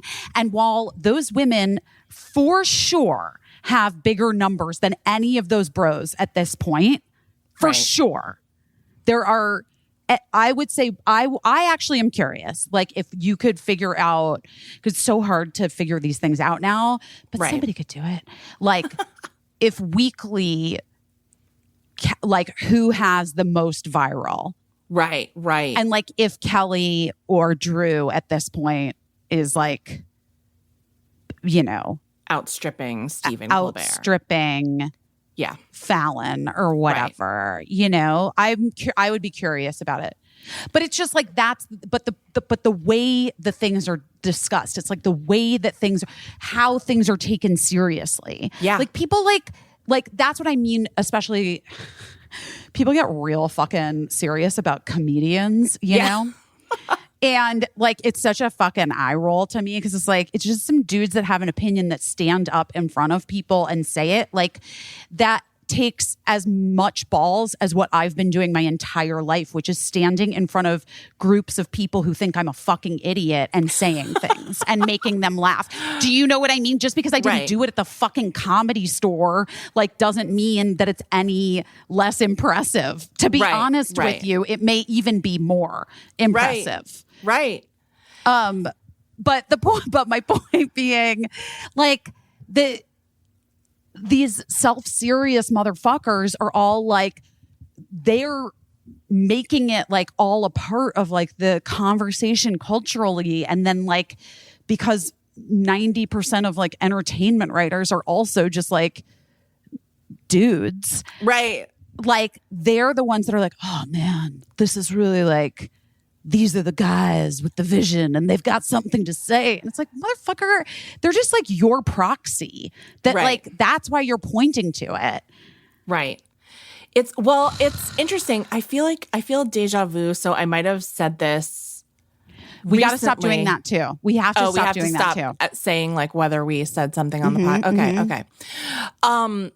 I feel like that to me is why TikTok can be so interesting, why influencers can be so interesting, because I really think it is a result of women being, for the most part, absolutely shut out of a number of avenues and ways to make entertainment and to make content.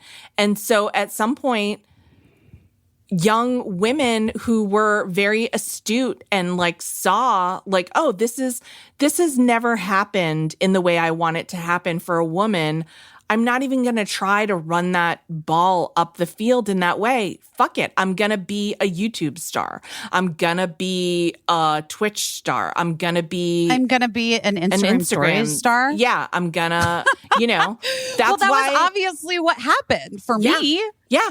That's why I love that makeup artist that I talk about, Michaela Noguera. Like, makeup is her thing. That's what she does. A lot of people do a number of different things. They do home renovations. They do crafts. They do cooking. They do makeup. They do whatever it is they do.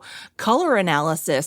Everybody has their niche. But I just think like 10 years ago, would Michaela have been like, oh, like, I think that I'm good in front of people. I think that I have like a little bit of performer in me. Like, so then what would have been the journey for her? Like going on auditions and trying to become the new Snapple lady or whatever? Yes.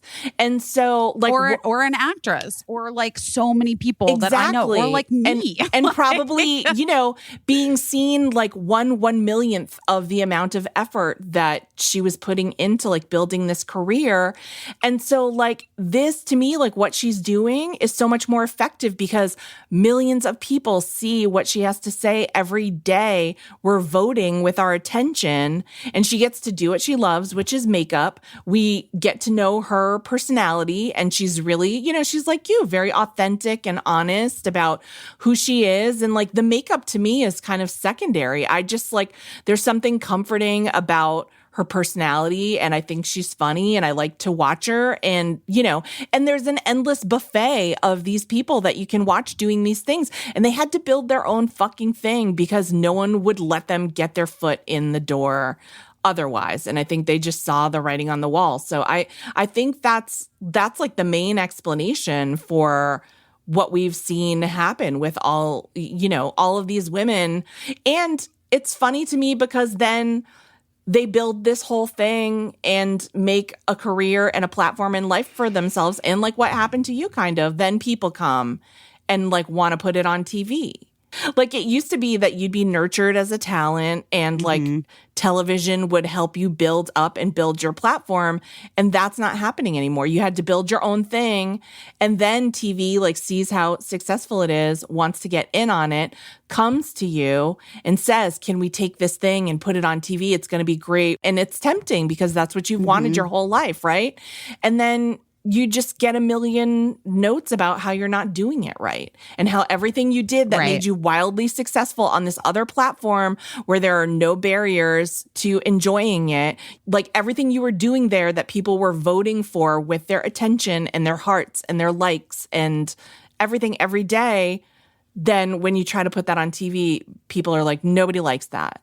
Nobody wants that. Nobody wants to see you do that. Nobody wants to hear you say that. And it just, I'm like, make it make sense because it doesn't make a lot of sense. I don't know. It doesn't make sense to me. It doesn't make sense.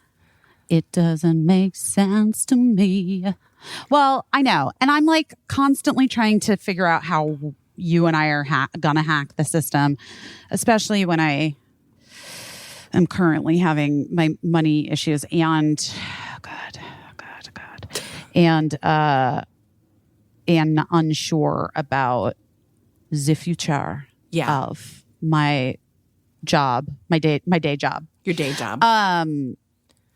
Which again, like we had said before, television is like shifted 4,000 times since I started acting at age 19 in the year 1999. Wow. whoa. But like the way that actors have been paid has shifted. The way the amount even that they pay actors has shifted with streaming and like new media, like contract negotiations, like all kinds of things have really moved around. And then on top of it all, like, you know, I'm making way fewer episodes. Yes. Well, I mean, that's when we talk about what's happened with cable and streaming. And, you know, when we were little kids, there were like 3 networks, and then it changed the world when they added a 4th, you know, and there were only on primetime, that's only 3 hours per night on every network. So there were only 12 and then 15 hours to fill per night. And now with cable networks, it's infinite. And with streamers, it's infinite. And the amount of time and hours to fill are infinite. But the thing is that it's harder to prove success. Totally. And it's harder for those companies to commit resources to anything in an amount that would enable it to prove success. And it's also like everybody who's like a money guy in this business still wants to make the same amount of money, even though it used to be like 4 guys or 5 guys who were the heads of these networks. Now there's infinite guys that are running these places and infinite executives, and they all want to make the same amount of money. Sure. Who doesn't, guys? Who doesn't want to make the same amount of money, guys? But it's just not, you know, and it costs money to make TV, and you know, you really notice the difference between a big budget show and a very, very low budget show. And sometimes you watch a show that you know has a ginormous budget and you're like, where the fuck did all that money go? Like, you know, as like an insider, you're like, I know this show was $1 million an episode. I'm not seeing it on the screen. Where did it go? What the fuck? And so, you know, we're talking about wanting to make like $100,000 per episode show, $125,000, paying an entire staff, all the crew and everything, you know, and it's kind of wild. But I just think that, like, yeah, I just feel like for the first time in my life, I'm like, okay, I'm doing like a new thing. Well, this is what we need to discuss. But first, let's talk to Brian. Yes. Oh my gosh. Well, fans of The Office, you're in for a treat because Kevin, aka actor Brian Baumgartner, is here with us, and I'm very excited. You know him, but I don't know him, and I do. And I'm gonna try not to be too much of a fangirl. Be cool. I'll try. Okay.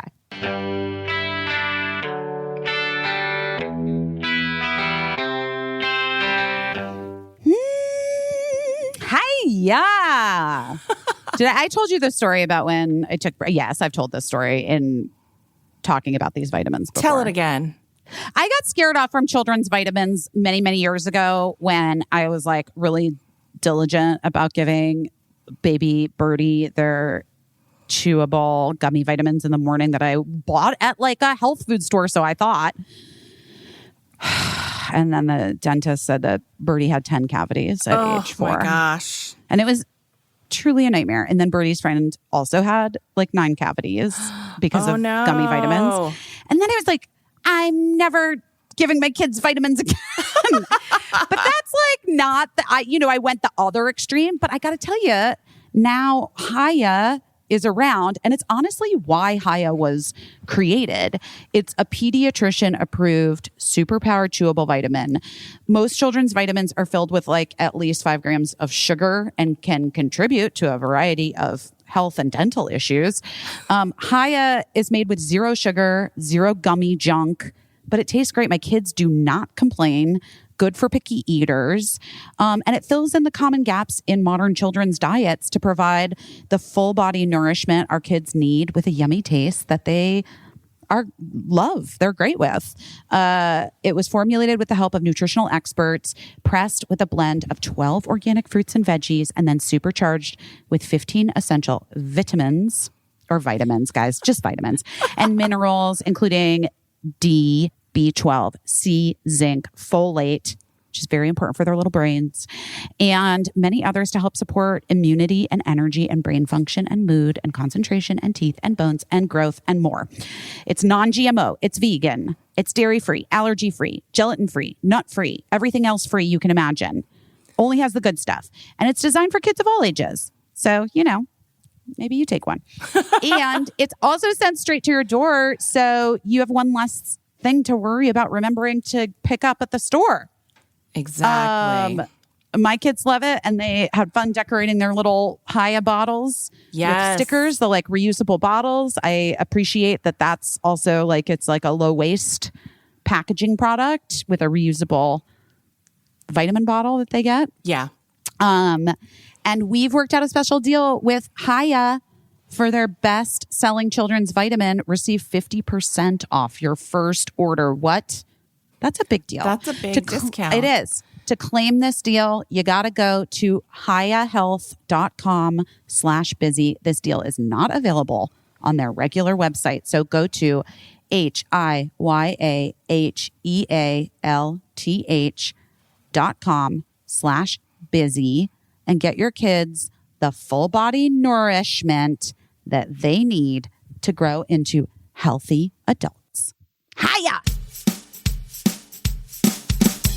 Guys, the electric toothbrush that we're obsessed with, that Joe Jonas is also obsessed with.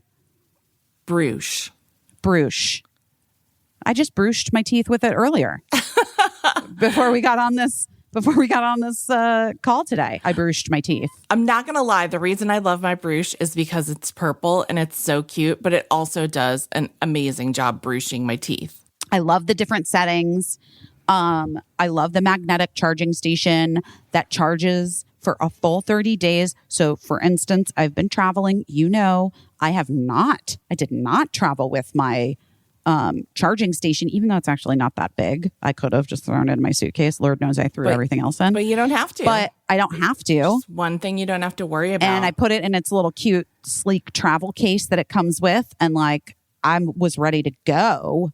I have to say, I've had, just full disclosure, I've had a bunch of different kinds of electric toothbrushes, and they've all paled in comparison to the experience that I've had with my brush. Yeah, it's like I'm not kidding. Powerful sonic vibrations, but then also really gentle bristles, which, I'm just a fragile girl, so I need to not be like, Me too. jackhammering away in there. I do gentle for sensitive gums because there are 6 cleaning modes, including tongue.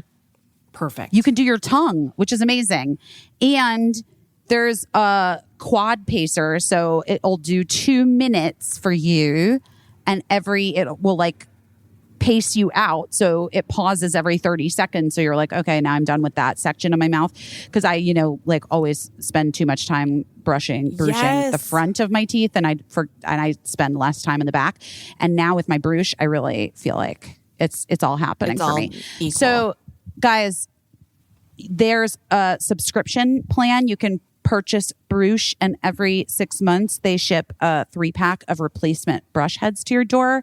They believe in the product so wholeheartedly. They give you 90 days to test it, try it out, make sure that you're going to love it. But I'm just going to tell you right now, you're going to love this brush. Truly. It was Nick Jonas, not Joe Jonas. Did I say Nick? I think we said Joe. Listen, whatever. A Jonas brother. A Joe bro is so into it. He was not paid to say this, and he like went on and on talking about how brush is like changed his life. About he loving loves brushing his teeth now. Yeah. Listen, we're not your mama's toothbrush. If you want to get your mom one, she deserves it. Yeah. She deserves it. Like if you invested in the partner pack, you and your mom can get the best electric toothbrush on the market for a discounted first purchase price. Despite the recommendation from dental professionals to do twice per day for 2 minutes, 30% of millennials admit they only do it once. That's intense. We got to get those numbers up, millennials. Guys, Guys, any millennials listening to me, you got to do it. So get 20% off. We're going to get you a deal. 20% off when you pick your Bruush brush kit plan. When you go to bruush.com/busy, that's BRUUSH, bruush.com/busy. That's 20% off when you go to bruush.com/busy. Guys, this is very exciting because we have a guest here today. And usually guests are people that are like friends of ours. And Busy and this guy go way back. But I've never met him. And I'm very excited because I'm a giant fan. It's Brian Baumgartner. Hi, you guys. Hi. Brian, thank you for joining us. Thank you for being here. Thank you for figuring out how to record yourself. It's a constant battle. Everything is different and new, but we've got it. You would think that you're onto your second successful podcast, Off the Beat. Like you would think that you would have it down pat. No, it's that every program is different. We don't use the Zoom and the secondary recording and the, but it yes, is. I figured it out. Do you record in your house? Yes, house adjacent. Yes, I have a little room. I mean, what do they call it? The beehive. It looks like a beehive behind me here with these little panels. Thank you. I appreciate that. I'm going to take a picture, it's guys. Very cute. Those at home can get an idea of the what beehive. It is. Everybody smile. Yes. Busy, maybe when you're in town, we need to hit Brian up to use the beehive. I mean, honestly, the sound is really good. Yeah, and I just said to Caissie, I don't want to hold I forgot to pack my microphone stand. Also, packing a microphone stand is really difficult. It's a lot. And they're very heavy. I know, but I'm having like bad carpal tunnel this week. And so holding my microphone is giving me it's so difficult to hold a mic. I mean, listen. It's weird. It is. How did the Osmonds do it? I don't know. Where are you, Busy, if I may ask? I moved to New York during the pandemic. Maybe you heard of it. And you were the only one. But anyway, go ahead. Everyone left and you moved there. Go ahead. So I moved to New York and right now I'm back in Los Angeles for a few more days. I've been visiting with my 14-year-old child who is at Disneyland today. Wow. I know. That sounds hot and crowded. I have to tell you, I really did a Jedi mind trick on getting out of going with them. You had to talk to me. I was like, I think it would be so much more fun if you went with the babysitter. And Birdie was like, yeah, you're right. It will be more fun. That's right. Yeah. I'm like, great. Bye. But Brian and I met season 1 of The Office at that weird party, the like TV Guide part Emmy adjacent party. The people that weren't even like invited to the Emmys went to this party.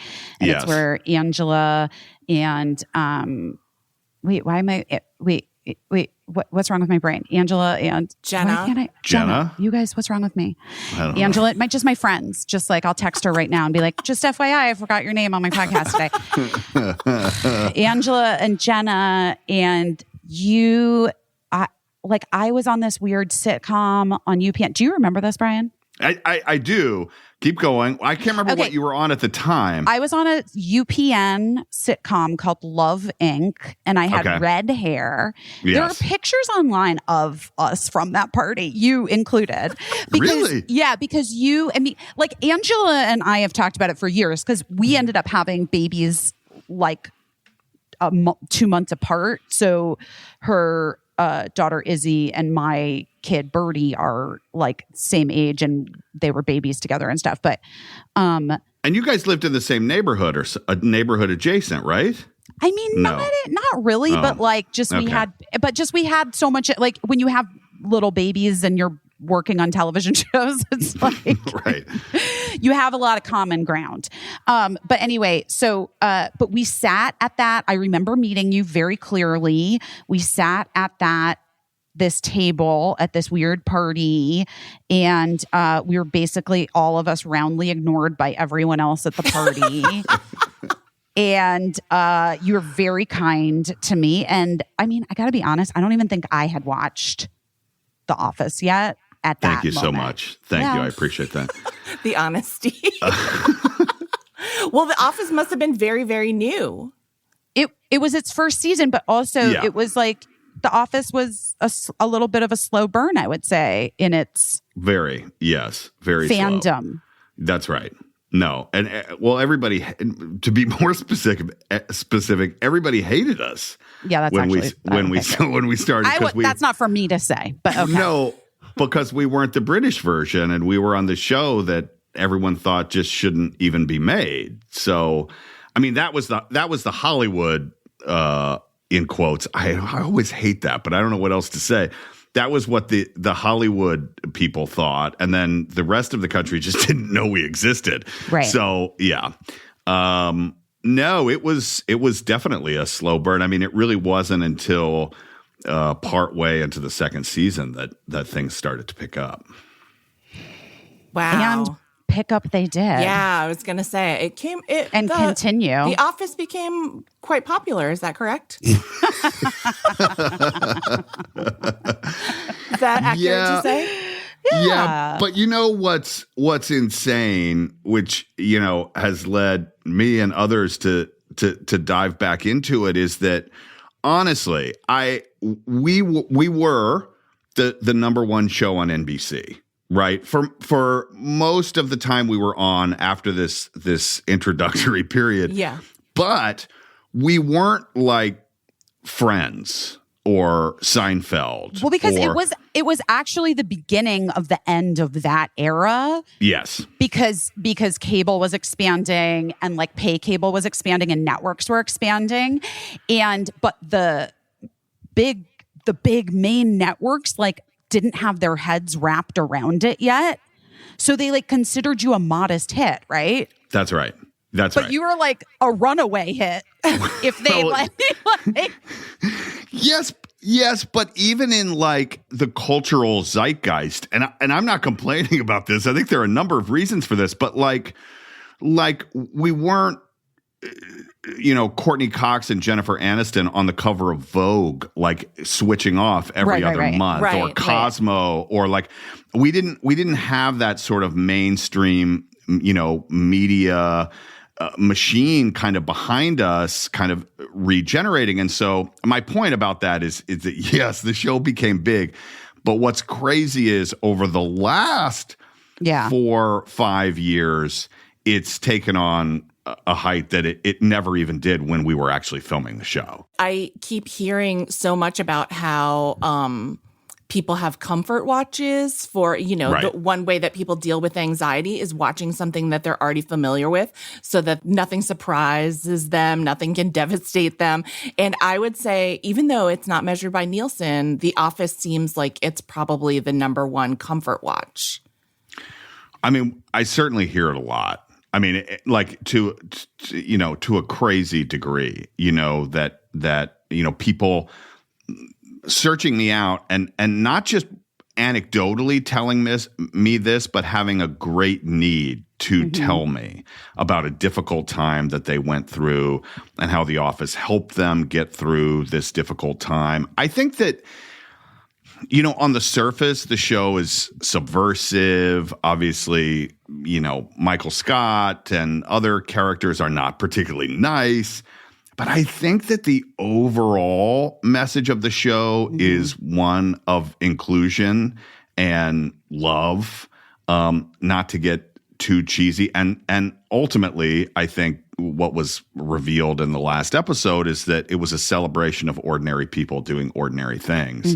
And so I think that does bring comfort to people. And, hopefully brings a laugh along the way as well. Well, and hope. Like, I find that The Office is filled with a great deal of hope and characters that, like, and this is a thing we talk about on our podcast, but characters that are doing the best they can. That's right. And will continue to try.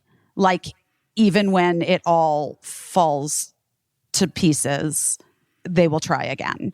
And so you end up like, rooting so hard for all of the characters, even the ones that you hate. Right. Right. I have to say that I have a handful of things that will reliably make me cry, like emotionally cry, no matter how many times I've seen them.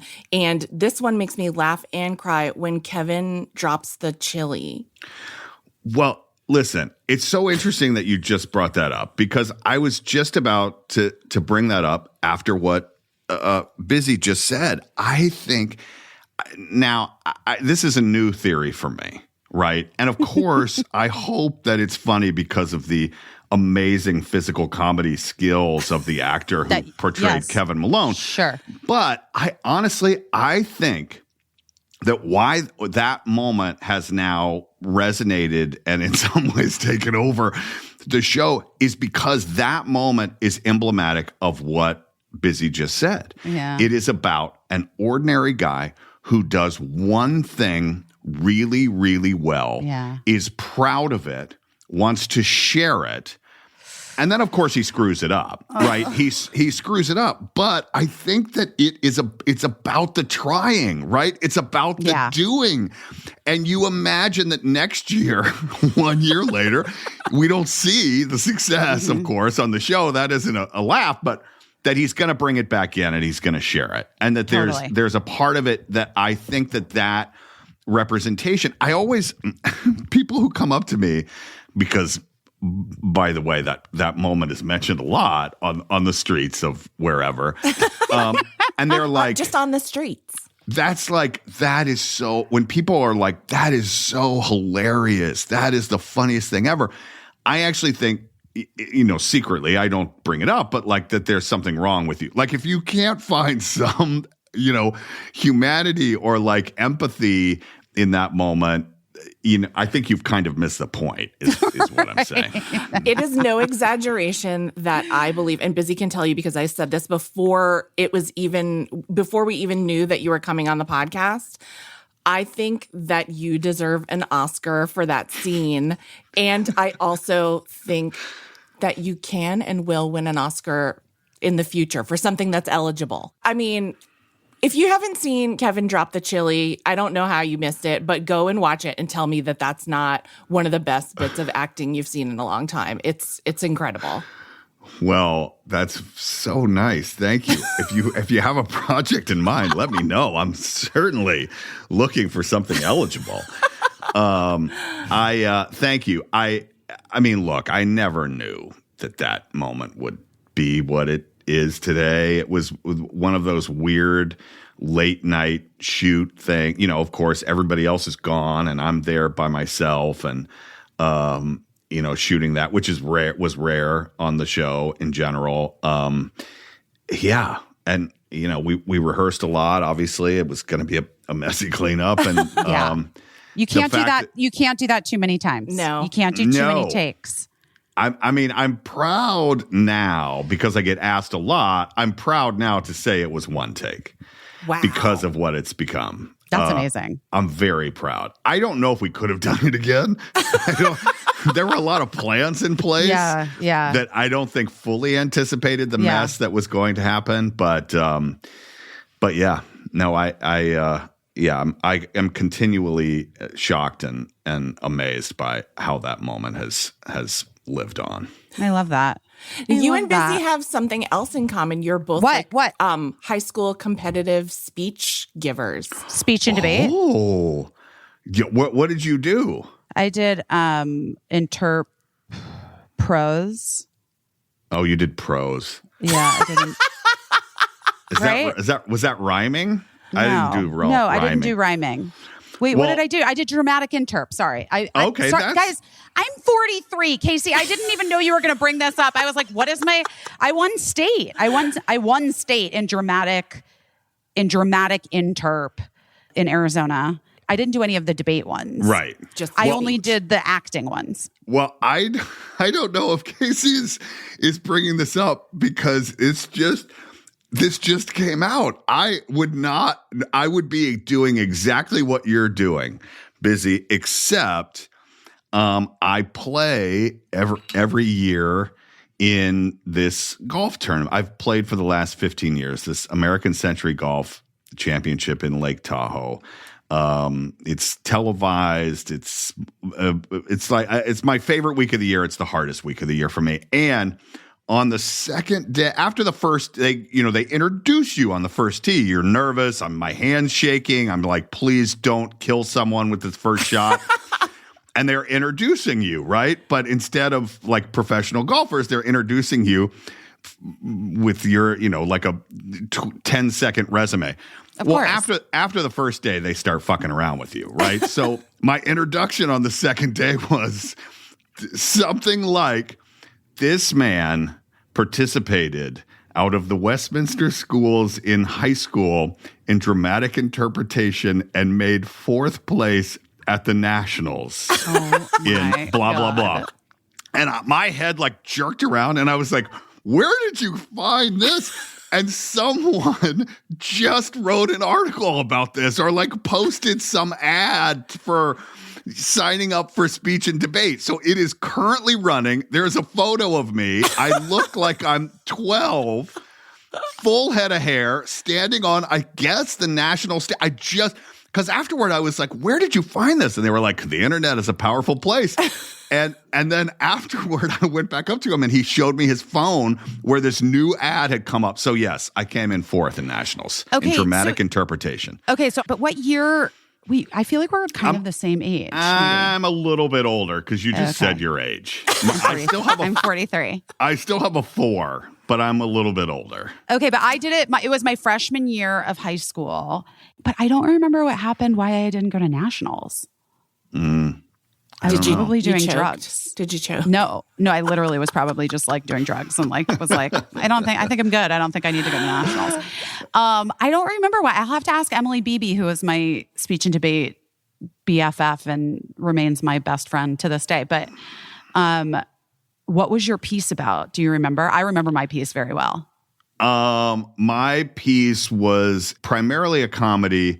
It's called The Boys Next Door. And there was a dramatic scene in it, and mine was from that. My sister did The Boys Next Door in college. Okay. That play in college, so I know it. Wow. I actually won a state championship for acting. If those things actually do exist, and they do, and went to nationals and won there for a more comedic role in The Boys Next Door. Norman Belansky. Oh. Wait, where'd you go to? Where'd you grow up? Can't believe I'm pulling this out right now.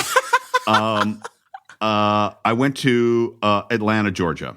You grew up in Atlanta, Georgia. Yes, I went to Atlanta, Georgia. You went to Atlanta, Georgia. Atlanta, Georgia, the Westminster schools in Atlanta, Georgia. Oh my God. Okay. So I grew up in Arizona. My dramatic inter piece was called Fishbone by Donna Trussell. And it was... I don't know this one. I know, but you remember how you had to like say the name? Like you would do guys like... Fishbone.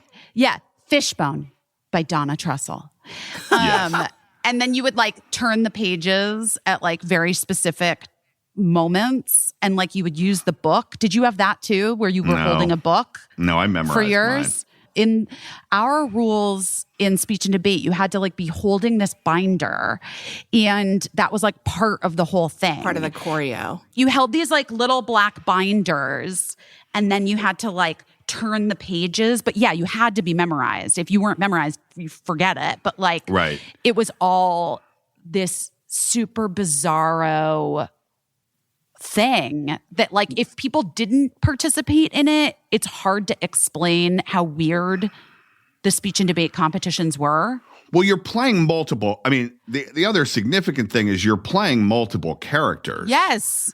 Which is differentiated. Wait, I think yes, you might have done something like I prose. Think that I was this doing, may be different. Wait. You might be doing something different. Dramatic Okay. I think you're right. So you were doing like a scene or a monologue, like scene. Standing up. You were in a scene. And correct. And I think I was doing What is prose? I think I was know. doing prose because I think it was like mine wasn't from a play. Mine was from like a short piece of fiction. Right. Huh. Well, we know you were doing drugs, so that could be part of the confusion. I wasn't doing so many drugs at that point. Enough. They came after. Yeah. They really came after. Yeah. But my state competition actually was the day that Kurt Cobain killed himself. Oh, dear Lord. I know. Wow. Well, Wow. That Bizarre. should have been a deterrent. Yeah, actually, they at should have that postponed moment. it, actually. Anyway, I am obsessed with speech and debate and people that did speech and debate. So sorry that I just went on that tangent, Brian, because I love that you did it. Do you guys feel like we should start a speech and debate ring in like a competitive speech and debate ring for adults? Well, I mean, I have a story that Caissie, you know that we can't talk about. We on the can't podcast talk about it, because it's gonna but get me we'll in tell trouble, you but off there is- microphone, Brian.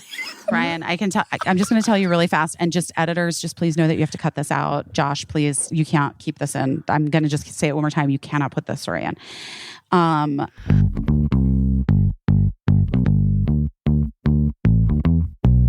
Right. Because speech and debate is pretty embarrassing, and Right. even though you won nationals, I bet that you probably wouldn't do that today. No, that's why when she said, how about we start an adult one? My face got really Right.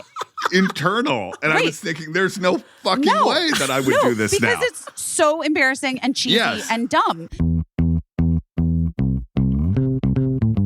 This story has to get out. This story has to be told. What are you talking about? I know. This story has to be told. I know. Emily Leave it in, I know. Jeremy, or whatever your name is. Leave it in. Josh. I do feel like it's not the moment. Perhaps if I write another book, I will write the story in and not say who it is. So But anyway, sorry. That was I don't want to take up too much of your time, No. Brian, but I really needed you to know that story. I love that story.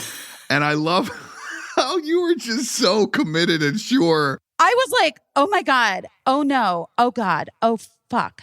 Oh wow. Well, okay. Anyway. I started. This is. Oh man. At some point, I started judging it. Like literally, I was a judge. Oh wow. Yes, and I don't remember how. If this was Were you in college? That's what I'm trying to think. If I was in college and maybe made some extra money to go and judge or something like that, because I had achieved some level of young success doing it, and I guess I was brought in to judge. And it's funny when a piece would show up that was one that someone had done 900, or different people had done 900 times. Or here's the other one, is one that, because at least in what I did, the rules were a published work. Okay, a play, play. I think a movie, because a screenplay, if it was public, but that was the thing. Yeah. And there were times that people would start and it would be Lost Days by Johansen Madurai. And it was Johansen Madurai, I've never heard this before. And they would start delivering a speech that was so clearly specific to them. I had blonde hair in high school, and I was, clearly they had written it or somebody had written it for them. It wasn't a published piece of work. That was the other thing that would make me crazy. Oh my God, that's amazing. So we're not going to Caissie- do the adults speech and debate competition. I think it would probably be bad. I mean, in a way, in a way, the adult version is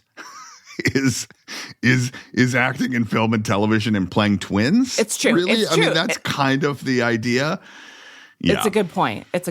Okay. Well, anywho, Brian, we always ask, moving on from speech and debate, now that my dreams have been dashed, we always ask people that come on the podcast to share a pivot story with us, like a time when you thought one thing was happening and it didn't, or you made a decision or someone made a decision for you. You know what a pivot is. You mentioned Friends. It's a pivot. It's a pivot. Yeah, I mean, like a choice pivot or just a pivot? Your choice. It's your choice to what story you want to share with us. Oh, I see. Well, so, I mean, the big one, I haven't talked about it a lot, but it's definitely been out there. My dream as a child, I was from Atlanta, as I said. My dream was very specific. I was going to be the first baseman for the Atlanta Braves. That was it. And this was, I was above the age when like being a firefighter was a thing. Like this was a real thing for me. And you were a baseball early player. Teens. I was a baseball player. I loved baseball. And my leg was crooked. Okay, this is true. This is not a bit. So like, right, if my knee was straight, your foot extends straight from that. Mine was not. It was out to the side at 45 degrees ish.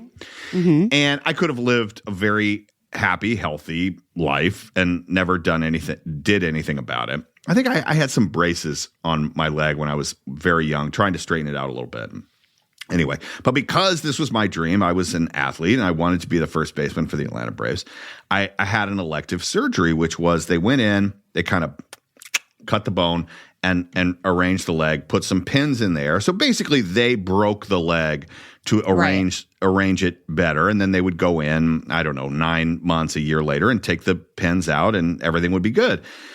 Well, there was, they actually don't know. They didn't know then, so now there's no way to find out. There was once that happened, they put a cast on it. They call it a splint, right? Which went, from my knee down to my foot.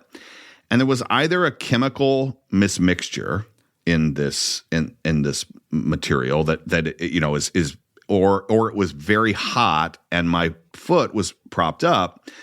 One thing or the other happened, and I was in the hospital.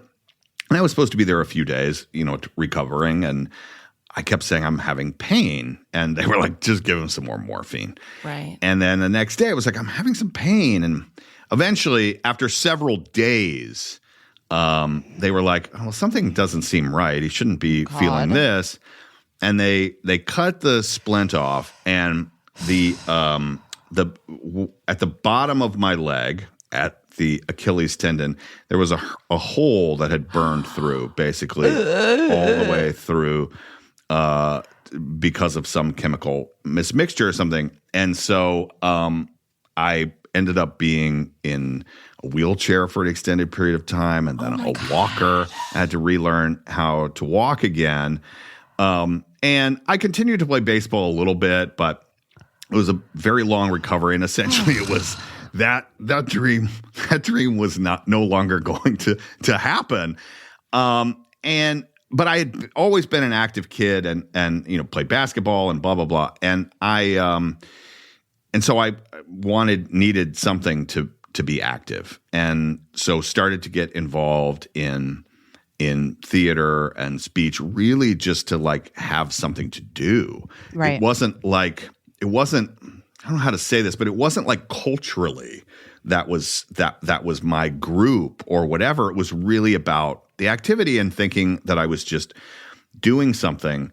And it wasn't until the summer before my senior year of high school, I went to Northwestern University. They have this. You can only go the Cherubs right before your senior year of high school. That's the only time you can go, and it's for the same age group of people. I went there, and my eyes were sort of open to the possibilities of acting and performing and theater and questions and that's really when I decided that was what I wanted to do for the rest of my life. But I think in terms of a pivot from being totally sports focused to that, it was that accident that happened based on an elective surgery that really I think determined who I am now today. Wow. And did you always know that you were funny, or was that like a discovery? I mean, I was confident, and I think it's like I think when you're young, that just the experience of being on stage in front of people. I mean, that's just one hurdle, right? Yeah. I mean, right. It's I like to talk about character construction and physicality and voice and all of those, but I mean, really like being confident, feeling confident in your ability to be in front of people and on stage. I mean, that experience I got in spades. And I think it was that. I mean, really, the truth is before most people knew who I wasn't really comedy focused, right? So we had a diverse I think that's one of the reasons that the cast of The Office ultimately was very special, was we had people with a diverse background in terms of theater or art or whatever, right? So like, and I'm going to just mention a few people, but like Steve Carell and Kate Flannery and Angela Kinsey, they were really like improv people. Like they came from that. And then you got BJ Novak and Craig Robinson, who are like stand-up guys, essentially, primarily. And, myself and really Rainn Wilson came from like straight theater, regional theater, or theater in New York, so most of the stuff that I was doing was gritty and dramatic and dark and, horrible characters doing horrible things to people, and just trying to find the humanity in that. So, I mean, I wasn't sort of known as a comedic actor. I did comedies for sure. Yeah. But that really wasn't what I was known for until much later. That's so interesting to me, just that like coming into your own as on such a huge stage as The Office and becoming such an iconic comedic character when that hadn't been your journey prior. Yeah. I mean, I love it. I do think in so many ways, I mean, this is like cliche alert, play that theme song. I think it is harder. I do think it is harder than drama in a lot of ways. Yeah. Particularly if you're doing some character building, character creating, and it's not just about, the jokes that are written. Because I think, finding that reality in comedy is very difficult. But I love it, certainly. But I am interested in finding that Oscar what did you call it, Oscar eligible role in something really dark. I've been searching for that for a long time, trying to find something I really dark, see it for you. And mean. Busy's not the only person I've had this conversation with. You sit around with your friends and you do like your fantasy casting or like, and I'm like, Brian Baumgartner, man, he's gonna do a prestige picture. A prestige picture. All right. And, I'm ready. Well, for sure. I mean, we just got to get you into like the Sundance lab. Right. That's all. We just got to get one of those people, and they'll just like, do you write as well, Brian? Occasionally. Yeah, but it's not like you're. No, it's not. I've been doing a lot of producing stuff. Which inevitably means helping to craft story and journey and so forth. But I don't know. I'm not great with a laptop by myself. Oh, I'm not great. No, I'm it's not hard. great at that. Yeah. It is hard. But you're great with a microphone and interviewing people because Off the Beat is a great podcast. And thank you. I enjoy listening to actors talk about their shit. We're gonna have you on. You're gonna have to now. Yeah, no, now we have to. I have lots of things we could talk about. I know that you do. I am loving it. I'm loving it. I mean, it started for me that really with a question. I mean, the whole podcasting thing started for me with the question about why The Office is now bigger than it was when it was on. Like, what happened? Why are 12-year-olds watching the show? What is happening? And going back and putting together an oral history of The Office, which, we had over 120 hours of interviews with various people from, obviously Rain and Steve and John and Jenna and Angela to Ricky Gervais and Stephen Merchant and Kevin Riley, who was the head of NBC at the time, and really going back and wanting to tell that story. And I just ended up with all of these hours of interviews that I thought, well, people have got to hear this. And then for me, it was always I want to keep going because I'm just loving having the conversations with people. And I used her. I think you're another great example. I used Wendy Malick as and I told her this, and she didn't believe me. But I said to her, "You're the reason I wanted to start this." I had worked with her a couple of times, and here, she is this woman who has been on 3 shows that have run for 7 years, all of which in some ways changed comedy, from kind of starting comedy on Dream On with HBO and Just Shoot Me, the character that she played there and won Emmys, and then, playing the twilight of Betty White's career and kind of changing. You mentioned before, like changing the model of comedy on cable again after sort of pioneering it, I don't know how many years, 20 years or whatever before. It was just fascinating with me. And hearing about those moments that happened that, she was a dramatic actress and took a turn, doing like procedural doctor shows or whatever. And then having a change and moving into comedy and that story. So I'm loving doing it, and people seem to be enjoying it. Well, I can't wait to be a guest. I'm very excited. All right, the podcast is really good. If you guys haven't listened to it, check it out. Subscribe to it. Also, Brian, you might not want to talk about this, but I do have a question. I heard a rumor, and I don't even know if you're still doing it, but that you're one of the all-time most popular people on Cameo. Do you know if that's true? Well, that is true. Yes. There's kind of nothing. I'm forced into the admission by the 9 million articles that are out. I like how you asked the question though. That was the most polite version of it that's ever come out. Yeah, I love Cameo. I do too. It is I in the beginning, honest to God, Busy, I was like, no, this is not my thing. I'm actually a private person, and the idea, it feels like I'm inviting someone into my home, and this is I was not into it.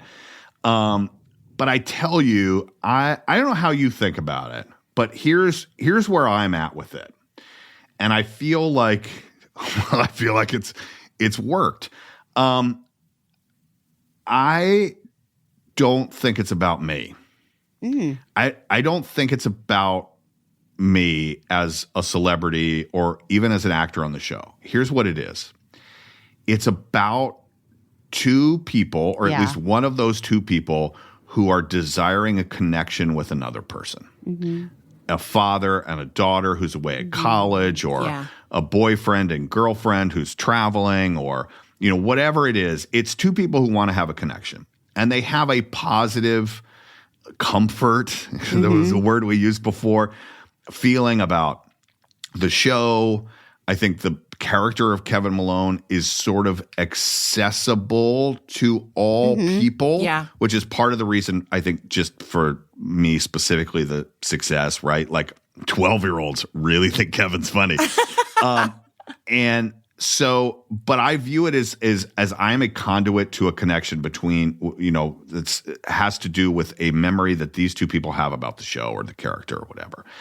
And so I kind of dip in, try to give it to them fully, that it's about them, and dip out. And I that connection making, that makes me feel good. Yeah. And I feel like I feel like that is that's what the site truly is about. Yeah. I really enjoy it.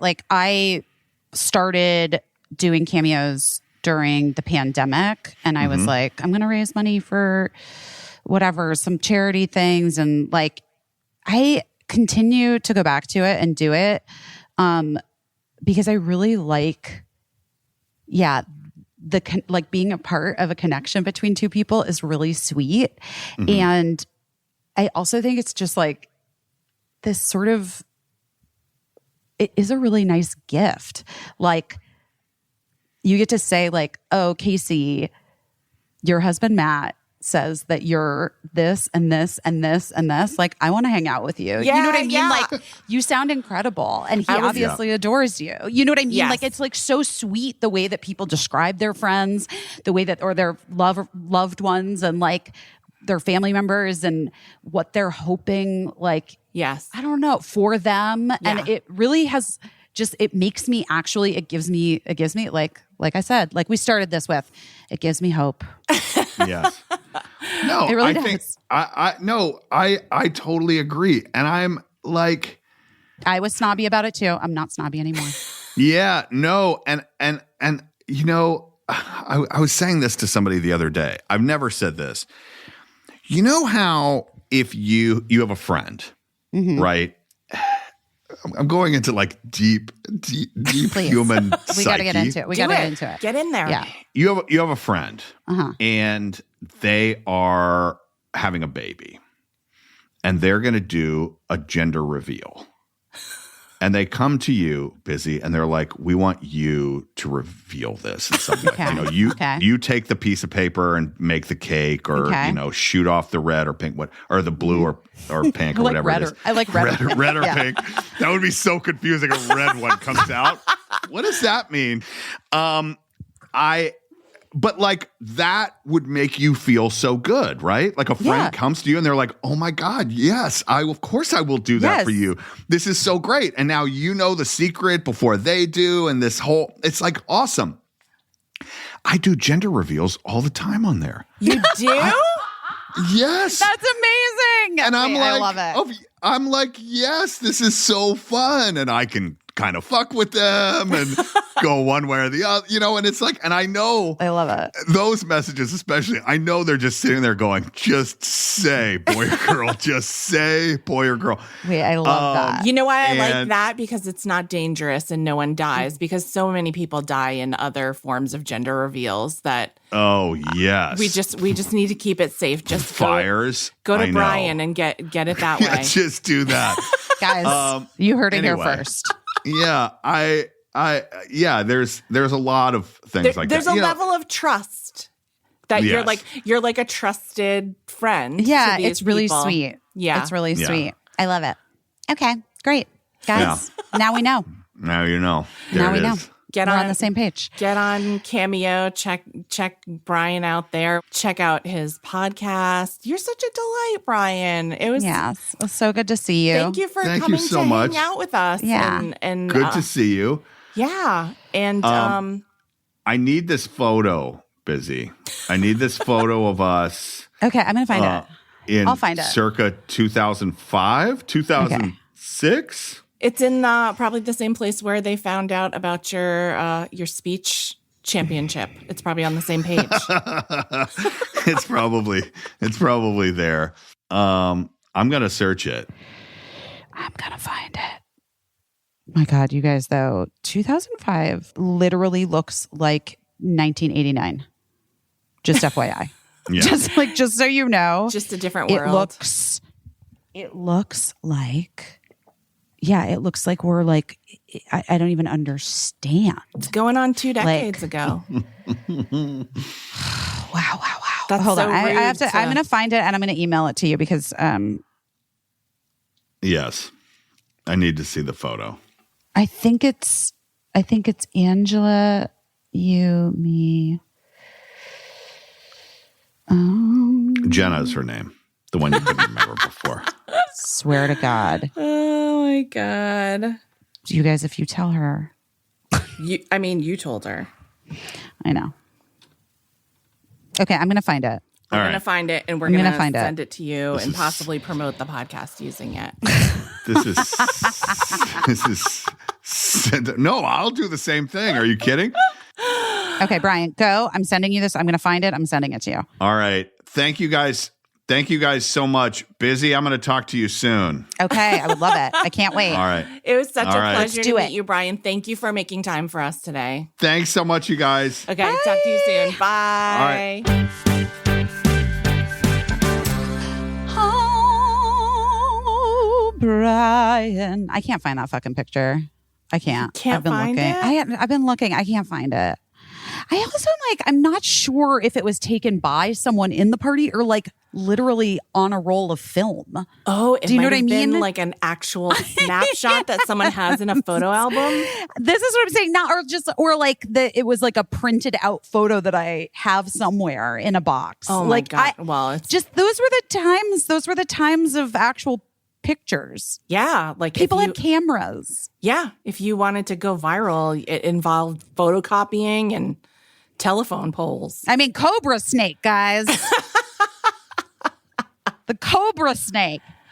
Oh my gosh. All right. Well, 100 episodes. We really fucking did it. Happy to have been here talking you guys through What are you doing the- your best at this week? tumultuous life and times of the past 100 episodes of the It's almost exactly 100 weeks because we've only taken a couple weeks off. Only for like an emergency Barely. and like one holiday week or something. I don't know. Well, I don't know. I went to Hoffman. What am I doing my best at this week? Yeah, what are you Certainly not posting on Instagram, but I did do some posting on our Subsies. Yeah. They're on a wire. I did a couple Yes. things. That's exciting. And I've been reading your three little things this week that are keeping you chill. I like that. I That's like to do it cute. too because I like when people respond with their three little things, or sometimes they don't have three, but just like a thing that, I'm a big fan of small things that make your life a little more pleasant and a little nicer. So I love when people share that. I know it's not pink sauce. I'm saying, listen, if that woman wanted to come and make me pink sauce fresh, I would have it and I would probably enjoy it. I'm just not going to order it because it doesn't seem safe right now. But, anyway, enough about pink sauce. What are you doing your best at this week? Because we have to do it on our 100th episode. We can't blow it off.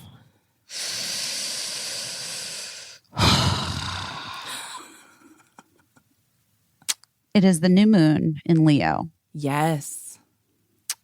Today, actually. You guys will be listening to this. Well, it's like within the 24-hour period because it's really technically, I guess, Thursday. But this whole week is very supercharged. I am, as we've said it before, we'll say it again. I'm a real moon bitch, and I'm deeply tied to the waxings and wanings of the moon, and this week has been no exception. It's been highly charged for me. I'm Leo rising, so that's intense because we're coming into this Leo seas, and I've been doing my best at remembering resources that are available to me. Love it. And that I'm allowed to be in my fucking feelings about things and hold also, this is the dialectical therapy, guys, and also hold the fact that I am not my feelings and that I can remember many times of different feelings. And that if I have to hold my way through this really, really fucking hard feeling, at some point it will not be there anymore. I will have a new feeling. Yeah. I think that's really good. So, the other thing is just that I've been doing my best at trying to just keep having perspective, Yeah. That isn't always easy. So just even knowing that perspective exists is a pretty big deal sometimes. Yeah, I think so too. So that's what I've been doing my best at this week. What about you? I'm doing my best at... I'm just doing my best at not stressing about where my life is going. Because I think, like, you know, you've said it a million times, comparing is despairing and comparison kills creativity. That's right. Like, I know those things in my heart to be true, but sometimes still it's hard not to listen to that voice in your head that's trying to like compare your situation to someone else's situation.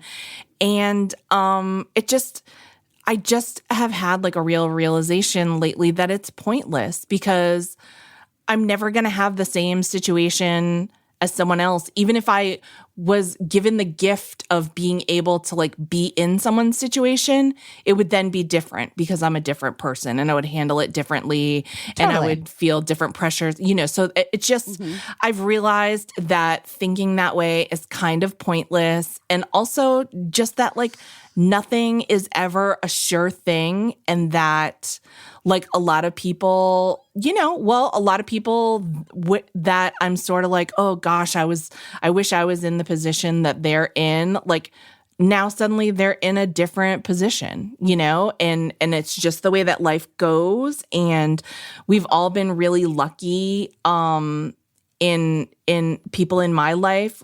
We've been lucky so far that like our positions, even if we're not 100% happy with them, are like still pretty good, you know?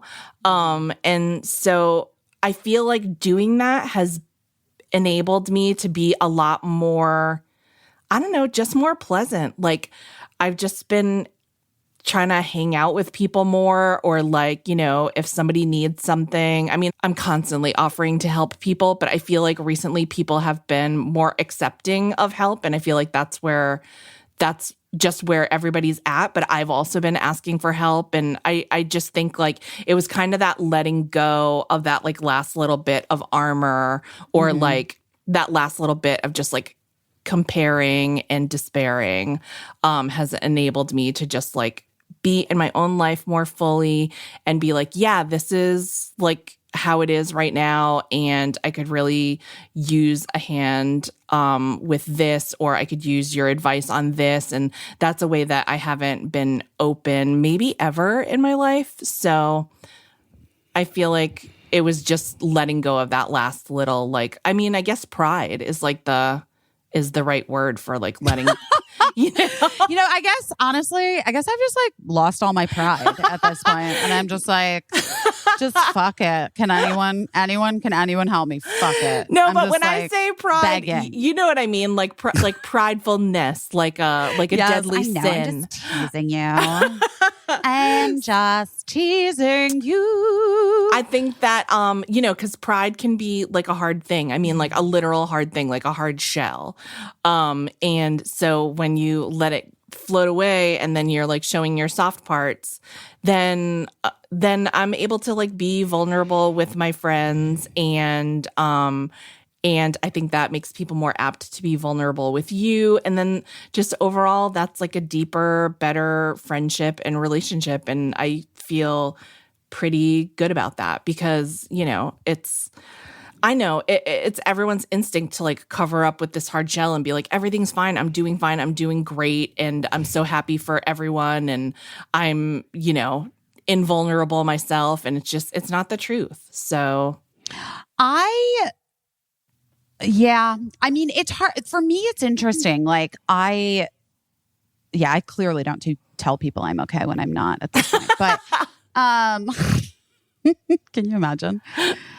But that used to be my vibe. Like I'm fine. Oh yeah. Like, well, I'm just, you know, I was like, I'm a tough broad. Yeah. I can handle it. Yeah. I am tough. Now I'm like, fuck that. Like, I think like toughness has just gotten us a bunch of bullshit. So like, I wish that more people could tap into the sensitive, gooey parts. Yeah, I mean, I think we do that for a number of reasons. Like, I think for me, I am very conscious of like being an inconvenience to someone. Oop. Yep. Or, making myself vulnerable to someone that you can't trust, so those are probably reasons why I've tended to do that in the past. But it's like, I'm also smart, and I have surrounded myself with people who, if I was being an inconvenience to them, they would not like just get rid of me. They would be honest with me about how they didn't have time for my bullshit at this minute or whatever, or if I have surrounded. Yeah. And I've surrounded myself with people that I don't have to fear making myself vulnerable around because I can trust them. So now all that's left to do is to trust them. And that's like the scariest part. So yeah. So maybe, pride, trust, letting go of pride, holding on to trust. I guess those are the things I'm doing my best at. Well, I love that. That's good for 100th episode, I feel like. Yeah, it's great.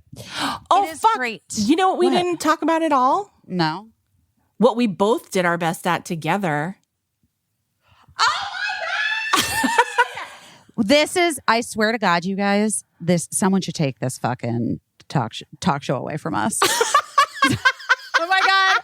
I can't believe I just said that. Okay, guys, here's what it is right now. This is the part that Caissie puts in the beginning of the episode. I'm just going to say it right now. Okay. It's our 100th episode. In honor of our 100th episode, I had an idea while I was working out because that's when the best ideas come to me. Truly. And specifically, like, I guess only when I'm like doing Lec Fit in Los Angeles in that studio because it's so fucking hot and it's so hard when you're in person because, of course I cheat when I'm just in my apartment.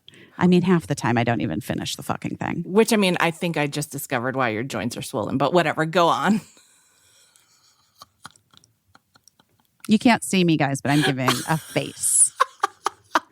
It's not, though. It's not because it's weird. It's like arthritic. It's like my fingers. Oh, okay. Like, why are my fingers swollen? That's not right. Yeah, that's not right. Okay, go on. If it was my knee or like my whatever, yes, I would be with you. But it's like my fucking fingers are swollen. Anyway, okay. Had an idea. You can cut that out, Caissie. So anyway, I had an idea while I was working out. I swear to God, it's because I think I get so like endorphined up by how insane that workout is in person. You're high.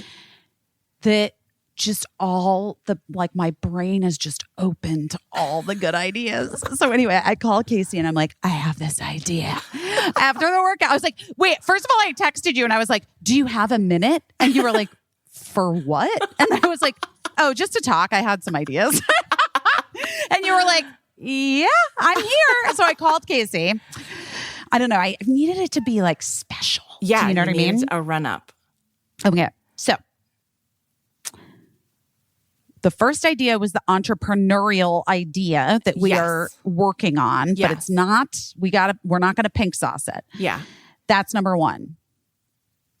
Number two was like, I think we need to update our art because it's like I took those pictures so long ago. It doesn't even feel right anymore. The show is really like, even though it's called Busy Phillips is Doing Her Best, like you're really as much a part of it as I am, maybe more so in some ways. And I was like, and like also like we had these really amazing pictures with Shantira done, but obviously Shantira is like us like on another journey. And like, I just was like, we need pictures together this week, Caissie. And we need to call Tom's 1 hour photo that Caissie Musgraves went to in 2018 and caused like the place to explode with hipsters getting their pictures taken in front of like airbrushed backgrounds. Yes. And Caissie was like, okay. You're like, okay, I'll call. And then you got an appointment. Yeah. Okay. So guys. Which, by the way, it was, I mean, so many trying to like, they're very booked up. And so it was trying to like get an appointment. And I was like, I have the time. I'll ask my friend if she can make it at that time. And the lady, who I think is Tom's wife, was like, it is. Why do you have to ask your friend what she's so busy doing? And I was like, she's busy. She's like a career lady. And she was like, okay. And then before I hung up the phone, she was like, oh, only family style photos. Do you know what I'm talking about? And I was like, yes, you guys, I think I get what. She didn't want us to put our boobs out, which, by the way, good for her. Good for her for clearly stating her boundaries. Making it clear, yeah. Yeah, boundaries were stated. Also, I cannot imagine how many people try to show their tits. Yeah. Yeah, poor Tom has had to take a look at. Anyway, so I've been there before because post Casey Musgraves blowing the spot up, I took Birdie and Bee there and had their pictures taken. And then I took a picture with my tennis racket. Yes. At the time, I thought it was what I wanted in my life. Okay. Moving on from that. And I have to say the experience was fine. I didn't feel like a special one way or another. I was like hypercritical of myself at the time. So the photos I was like, I don't even think I don't love, this is weird. I don't look good. Like I don't look like Casey Musgraves. I don't know what happened. Like, and the ones with that Birdie and Bee did together were super cute. And I really loved those. But like the experience itself, I was a little bit like, I don't know. It was fine. They were so nice and it was fine. You know what I mean? But it was like super crowded. We like waited in line. Right. And it was the whole thing. So anyway, Casey has this appointment and I don't know I don't know.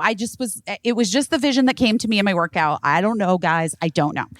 Well, so we go in and there were pictures that were sent back and forth that day deciding on our outfit. Yeah. That we were going to wear. So that we would have like complimentary outfits. Yeah. We didn't want to look like we were like clashing. Right. We decided to stick in the purple family because that is the color of the orig. Yeah. We felt like I was bummed because I had this like jumpsuit thing that I had gotten from my friend's showroom the day before to wear. So we would both be wearing jumpsuits, but it was like so... I'm clearly having some sort of body dysmorphia in this. I'm not even kidding because I was like, oh, give me an extra large. Right. And it didn't work. I was like, it's so big. Yeah. It was like not like cool too big. Yeah. It was just like, why is that girl wearing a giant's clothing? Yeah. So I couldn't wear that. And then, I decided on this like little purple dress and you're wearing your purple jumpsuit. So we go in. I was a little bummed that I didn't like do my hair better just because, but I don't have like a curling iron or anything. Right. Here. I thought your hair like, looked good. Well, just it was in a top knot. And I do say like that is the way my hair is most these days. Yeah. So if we're going by like this is a snapshot, if you will. Yes. A portrait. A moment in time. A moment in time. I think that's indicative of my moment in time hair wise. Yeah. So anyway, so then Tom's wife asks us to pick our background. She asks if we brought a little thumb drive to get the photos on. We did not. So we can buy one for $10. Okay, great. It's all cash. This is a cash exchange. A cash business. We pick our background. We decide on tasteful clouds. And Tom is like, give me 1 minute, sets up the background, brings us in. He's got his camera. He's like, okay, what do you want to do? And I was like, Casey, maybe we should we do the thing where like, it's like shrug emoji, like putting our hands up. And so we start there. Did a couple of those. And that first thing he said is like, no teeth. And we both were like, what? And he's like, no teeth. And we realized, so he was directing us like the first photo that he takes, no teeth, just like serious or a slight smile. The second photo in that pose, full teeth. Yeah. Big smile. Yeah, big smile. But then Casey got dinged because you were doing too funny of a smile. My smile was too funny. Your smile was too funny. But then, so then it's like, we're done with our shrug thing. He kind of fixed our fingers a little bit. Like he was like pulling our fingers down so that they looked like, relax your hand, and giving us instructions and stuff. Yeah. I was like, whew, it's a lot of direction. And then he would do this thing where he would like take like 3 steps back where he was holding his camera, and then he would make eye contact with one of us, and he would make like eye contact, like point at me. And then he would like very slightly like move his chin up and tilt his head to the side while he was pointing at me. And like I instinctively understood that I needed to lift my chin slightly and tilt my head to the side. And then he would like snap over to Caissie and give a different set of like slight head direction with like just his eyes and the slightest movement. It was like being in a fucking trance. Am I lying? No, it was like being in a trance. 100% it was like, accurate. Yes. And I was like, oh, okay, got it. Yes, sir. Oh, okay. And so then he starts saying, and then he's like, what's your next pose? And like Caissie and I look at each other, and I'm like, I mean, that was all I had. Like I didn't have any other poses. And he was like, I mean, we can just stand next to each other. So we stood next to each other and like put our hands on our hips. And he did again. He like stepped back, snapped, looked me in the eye, chin up, slightly tilt, relax the eyes. Like I could tell everything that he was doing, and it was like all nonverbal communication. I'm telling you, it was like we were in a trance. And then he takes the second shot and he goes, I know who you girls. I know what you're looking for. And in comes the pedestal. And then it was like game on. And Tom was like, it was like Twister, but with our bodies, like him giving us direction. This arm there, this knee here, like foot, head, and Caissie and I are just like we're like trying our best. I'm trying to just not break a fucking sweat because I know that I can't move my left hand to like wipe above my brow, because if my hands are relaxed just so how Tom wants it, and like if I move it, I'm gonna mess the whole thing up. And at a certain point, I was like, how long has this been going on? How many pillars came in? How many different poses? There were flowers. He was like bringing props in. And I was like, now I understand. This is the Tom experience. He had a vision. We got the full Tom. He had a vision. It was a vision we weren't even aware of. No. And when he took that last shot, Caissie,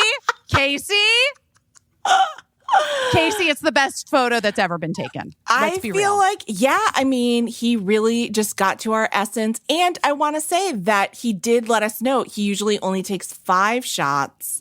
And for us, he did 10 because he just felt like we needed it. 10 poses. You know what? No, I maintain he was like, first of all, these ladies need some fucking help.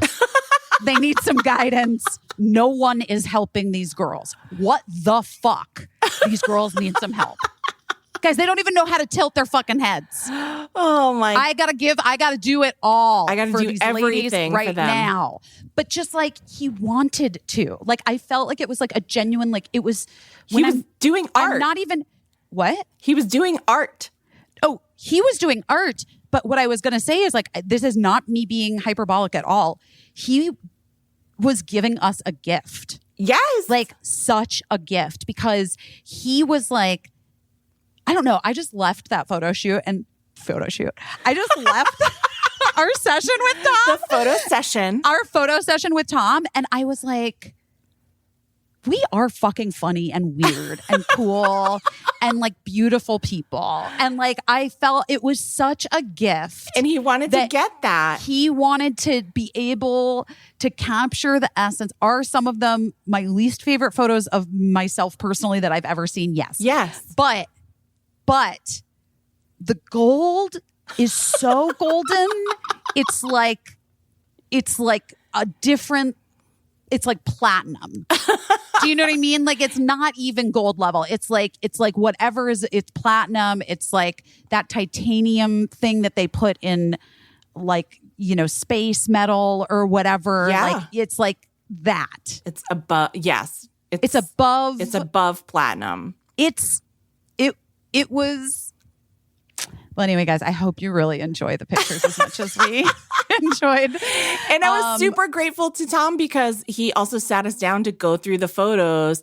And he laughed along with us, which I thought was so great because he was like all business when he was taking the photos. Oh, and so all business. The teeth, fact that no teeth, no teeth, move here, relax your hand. The fact that he laughed along with us in looking at the photos meant to me like he really loves what he does. But also he did like a little side-by-side comparison to show me what a normal smile versus a wacky comedy smile looks like. And he was like, remember what your face feels like. Remember what your face felt like when you smile like this? Because that's a normal smile.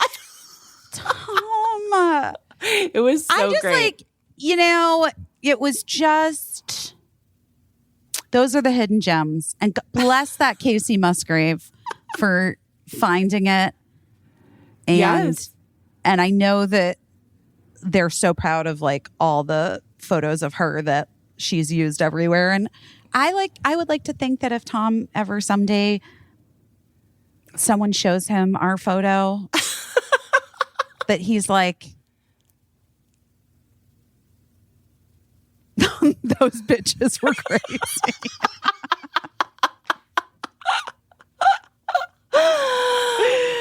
Oh, I'm kidding. No,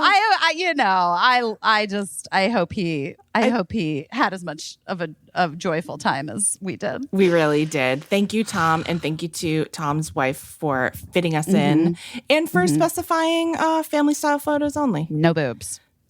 No boobs. What?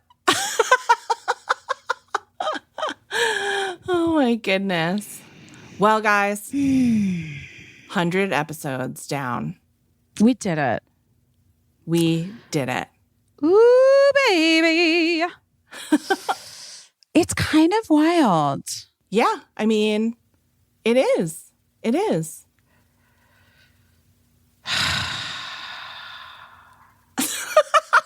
Did it just make you so tired? I mean, Casey, everything, Everything's, yeah. I get that. It's I get just, that. it's a lot. It's a lot. Well, the good news is you are in an empty house. Currently. And I can pack. You can finish pack. packing. We can close out this 100th episode and you can just enjoy some silence to yourself for a little while. I do think I need to start meditating again. I do think that's an important piece of the puzzle. Yeah. Have you ever tried flotation tank? Oh my God. What? You are a fucking sorceress. I was going to see if this one was available right now. Oh, okay. Yeah, I highly recommend. Would it be your first time doing it? No, I've done it. Oh, okay. Because I was going to say the first few times are not relaxing in my experience. But eventually, biggest breakthrough I've ever had in my life happened in a float tank. Really? Yeah. Yeah. Well, you try to go find a float tank. Everybody at home. Baby, do you know what it's worth? Everybody at home, you try to float in something if you can. Or just can't wait. Float through your day, float through your week. And we will talk to you next week on our 101st episode. 101. Dalmatians. Gal pal. Galmatians. Oh my God. Goodbye, guys. Love you. Bye. Love you. Bye. I don't know what I'm doing, but I'm doing my best.